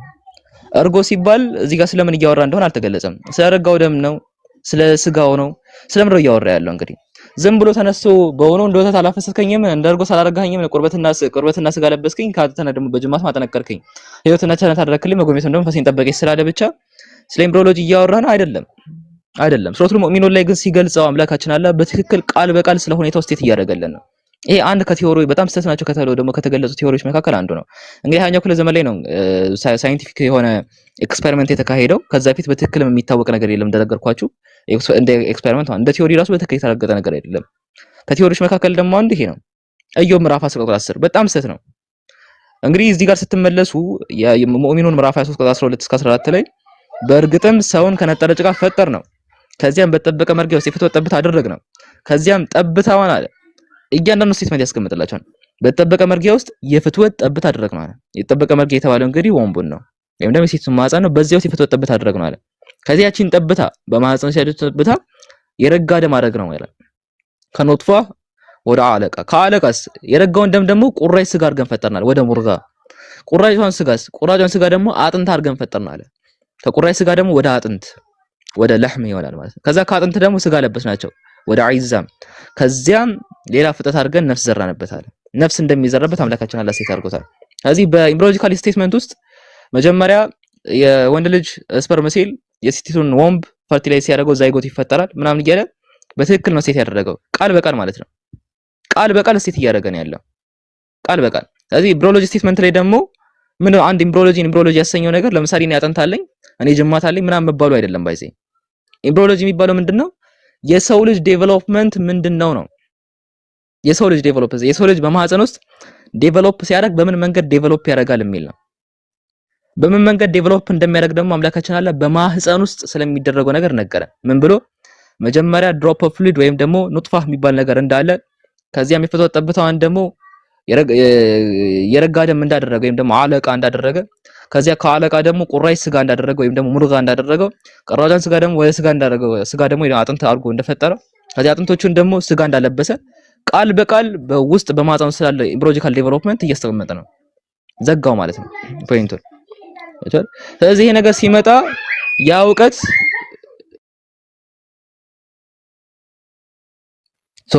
እውቀት የምርም ነበረ ወይ ከተባለ አልነበረም። ለዚያ ነው እንግዲህ ኦርዲነሪ ማንለው አይነት በኢምብሪዮሎጂ ላይ በጣም ሰፊ እውቀት የነበረው ዶክተር ኪዝ ሙር ስለ ቁርአን ስቴትመንት ሲናገር ምን አለ? is it clear to me ይህ ነገር ለኔ ክሊር ነው ግልጽ ነው አለ that this statement must have come to Muhammad from God ለሙሐመድ ከአምላክ የምርም እንደመጣ ለኔ ግልጽ ነው አለ። ለምን ስንለው because ምክንያቱም almost all of this knowledge was not discovered until many centuries later ከዘመናት በፊት ኦልሞስት ማለት የለም ማለት ይቻላል። ይሄ እውቀት ስለምን የሚያወራው ስለ ኤምብሪዮሎጂ የሚያወራው የሰው ልጅ በማህፀኑ ስለሚያደርገው ዴቨሎፕመንት የሚያወራው እውቀት አንቲል ራሱ የምርም ዲስከቨር አልተደረገም ማለት ይቻላል አለ። this proof me that Muhammad must have been a messenger of God ሙሐመድ የምርም የአምላክ መልእክተኛ እንደሆነ ለኔ ፕሩቭ ያደርግልኛል ብሎ ተናግሯል። ዶክተር ኪዝሙር እንግዲህ ታውቁታላችሁ በይበልጥ ፈርስት ይር ተማሪዎች በዚህ ዙሪያ ኦርዲናሪ ሰው አይደለም፣ የግድ ያንን አካል ማወቅ አለባችሁ። ሲጀመር የሱን መጽሐፍን ማንበብ አለባችሁ። ያ አካል ተነስቶ የምርም ይሄ እውቀት ኤግዚስት የማያደርግ ነው ከዘመናት በፊት እስልምና መጥቶ ግን ይሄንን ነገር በሰባተኛው ክፍለ ዘመን ከተናገረ የአምላክ ቃል ነው ያለ አካል አንድ ደግሞ ሳይንስ ነው ምንድነው? ኦኬ ሶሪ ስለ ሳይንስ ምንም ነው የሌለው አካል ደግሞ ተነስቶ ኢዮብ 10 ላይ እኮ እንደው ተላፈስከኝ ይላል እንደርጎ ሳደርገኝ ይላል። እርጎ ምንድነው? ምንም የለም። ቁርበትና ስጋ ለበስከኝ ይላል። ቁርበትና ስጋ መልበስህንማ ስቲል የምታየው ነገር ነው። አጥንትና ጅማት ማጠናከርከኝ ስለሱም የምታውቀው ነገር ነው። በውስጥ ስላለው ግን ዴቨሎፕመንት ወይም ደግሞ ኤምብሪዮሎጂ ስለምንለው ነገር ግን እንደው በዛ መልክ ሴት ያደረገ አካል አለ ከተባለ ማንም የለም። አንድ ሰው የለም። በማህፀኑ ስላለ ዴቨሎፕመንት አንድ ቱል አልነበረም። አንድም ደግሞ ቲዮሪ የተናገረ አልነበረም። ቁርአን ብቻ ነው መጥቶ የተናገረው ስለ ኤምብሪዮሎጂ። ሌላ መወገት የሚችል ሰው ካለ መግባት ይችላል። ይሄን ይመስላል። በጣም ብዙ ማስረጃዎች አሉ። ሌላው ደግሞ ቁርአን ከቁርአን በፊት እስልምና አለ ለሚለው ጥያቄ ለሚቀርበው ጥያቄ ካሁን በኋላ መልስ የሚሰጠው ምንድነው? ራሱ ማስረጃ የሚባል ነገር ራሱ የለም ነው። ማስረጃ ራሱ ይሄ ማስረጃ የምንለው ነገር ራሱ የለም ከቁርአን በፊት። ስለ ነቢያት ነው ማስረጃ የለም ከቁርአን በፊት። ስለሆነ ነገር ነው ከቁርአን በፊት አንድ ማስረጃ የለም። እንኳን ነቢያት ሃይማኖታቸውን ይቅርና ራሳቸው ራሱ እንትና ኤግዚስት ማድረጋቸው ራሱ የምር ራሱ መኖራቸውን አያራግጥም። ሂስትሪ ታሪክ ምንለው ነገር አንድ አርኪኦሎጂ ነው፣ ሁለተኛው ደግሞ ትራዲሽን ነው። ሂስትሪ በትራዲሽንም ሆነ በአርኪኦሎጂ እንኳን ነቢያት ሃይማኖታቸው ይሄ ነው የሚለውን ነገር መናገሩን ይቅርና ራሳቸው ራሱ እንደኖሩ ኤግዚስት እንዳደረጉ እንኳን አያስረዳም። እዚህ እንዴት አወቃችሁ ከተባለ በቁርአን ያምላክ ቃል እንደሆነ ደግሞ ከማረጋጆች መካከል ደግሞ አንዱ ምንድነው ልክ እንደዚህ ያሉ የሰው ልጆች ሊደርሱባቸው የማይችሉ በሰባተኛው ክፍለ ዘመን ያሉ እውቀቶችን ከአንድ ማንበብና መጻፍ ከማይችል ሰው መቀበላችን የምርም ያምላክ ቃል እንደሆነ እንድናምንበትና እንድንቀበለው አድርጎናል ማለት ነው። ይሄን ይመስላል። ምን ትላለህ ፒኬ ምን ትላለች? ሰላም አለይኩም ወራህመቱላሂ ወበረካቱ። እኔ አህመድ በጣም ቆንጆ አድርገህ ነው የገለጽክለትም ምናምን እኔ ምንም ምለው ነገር የለም። ጀዛከላህ። ወአለይኩም ሰላም ወራህመቱላሂ ወበረካቱ። አሚን ወያከህ የምትጨምረው ነገር ይላል። አዲስ አበባ አይጠፋም እኮ አንተ ጋር ፎሎ አድርጉት። ፒኬን ፎሎ ያደረጋችሁ እሺ። አዲስ ሀሳብ አይጠፋም። ፒኬ የሆነ ሀሳብ የለ? አይ የለኝም ለዛሬ። መርሐባ። እሺ አለ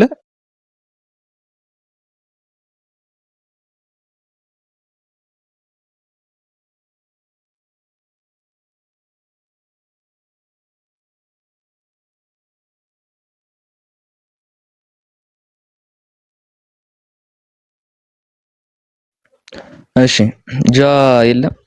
እሺ ፒኬ የምታነሳው ሀሳብ አለ? ቀጥል።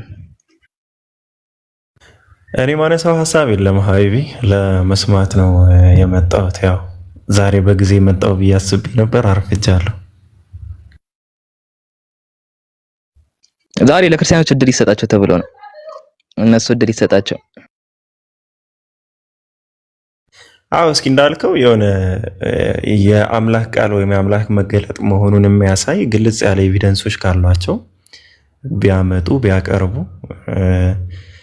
እንዲሁ ደግሞ እስልምና ማቅረብ የሚችለውን ያክል ሪፈረንሶች ማስረጃዎችም እንዲሁም ሳይንቲፊካልም ሊሆን ይችላል። ከዛ ውጭም ትንቢታዊ የሆኑ ነገሮች ካሏቸው እነሱ እስኪ ይምጡና ያሳዩን ማለት የአምላክ ቃል ለመሆኑ ምንድነው ማስረጃቸው? እየተከተሉት ያለው ሃይማኖት መለኮታዊ ለመሆኑ ምንድነው የሰጣቸው ኤቪደንስ ምንድነው? በዛ ጊዜ ስለነበረው ምናምን ከታሪክ ውጭ የሆነ ነገር ምን ተጨባጭ ነገር አላቸው ነው። ሬይነርም በዚህ ቢቀጥል ደስ ይለኛል። ሬይነር ረጅም ጊዜ በታሪክ የኖረ ሰው ስለሆነ ከታሪክ ውጭ ምንድነው በቃ ተጨባጭ ነገር ሊያስቀምጡት የሚችሉ ታሪክ ማለት እንዲህ ተደረገ፣ ሆነ፣ አለፈ፣ ሄደ ከሚለው ነገር ውጭ በቃ እንደ ኤቪደንስ እንደ ማስረጃ ለኛ ሊቀርብ የሚችል ነገር ምንድነው የሚለውን መጣው ቢሞግቱ ምናምን አሪፍ ነው ብዬ አስባለሁ። ነው እንዴ? ምን አስበህ ነው? ምንድን ነው የምትፈልገው ከኔ? ቀጥል ሬነር፣ ሚዩት አደርጋለሁ። ቀጥል። አይ ከህይወት ይወጣልኝ ሰው እኔ ምንም ቀጥለው ነገር የለም።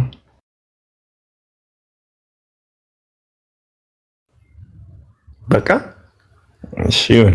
አይ እኔ ወጣል እኔ ተወኝ እኮ ነው ያልኩህ። እሺ አይ መች ነው እንደዚህ መስበክ የምትጀምረው መች ነው ብዬ ነው። ለማንኛውም በተገለጹት ነገሮች ላይ በቃ ማስረጃ ያለው ሰው ማስረጃውን ያምጣ። ምንድነው ቁልሃቱ ቡርሃኑኩም ኢን ኩንቱም ሷዲቂን ነው። እውነተኞች እንደሆናችሁ ማስረጃዎቻችሁን አምጡ ነው። ስለዚህ መለኮታዊ ሃይማኖት ነው የምትሉ ከሆነ እኔን ለማሳመን የሚችል ማስረጃ አለኝ የምትሉ ከሆነ በየትኛውም መንገድ ያንን ማስረጃ ይዛችሁ መቅረብና እኛን ማሳመን ነው። ቀላል ነው። ሀቢቢ አህመድ ቀጥል። እኔ አንተም መስማት ነው የምፈልገው ዛሬ ስትል ፊኬ ስትል። እሺ ወሬ አዳንታ ጓለ ምንድን ነው? እሺ የሆነ በጣም የዲቤቱ አውድ በጣም የሚደብር ነገር ነበር ታውቃለህ። በጣም መማማር የሌለበት ነው። በጣም አሰልቺ ነገር ነውና እኔ አድክሞኛል። ሲጀመር ሌላ የሚያወራ ሰው ካለ አንተ ወይ ቀጥል እስቲ እስከሆነ ሰዓት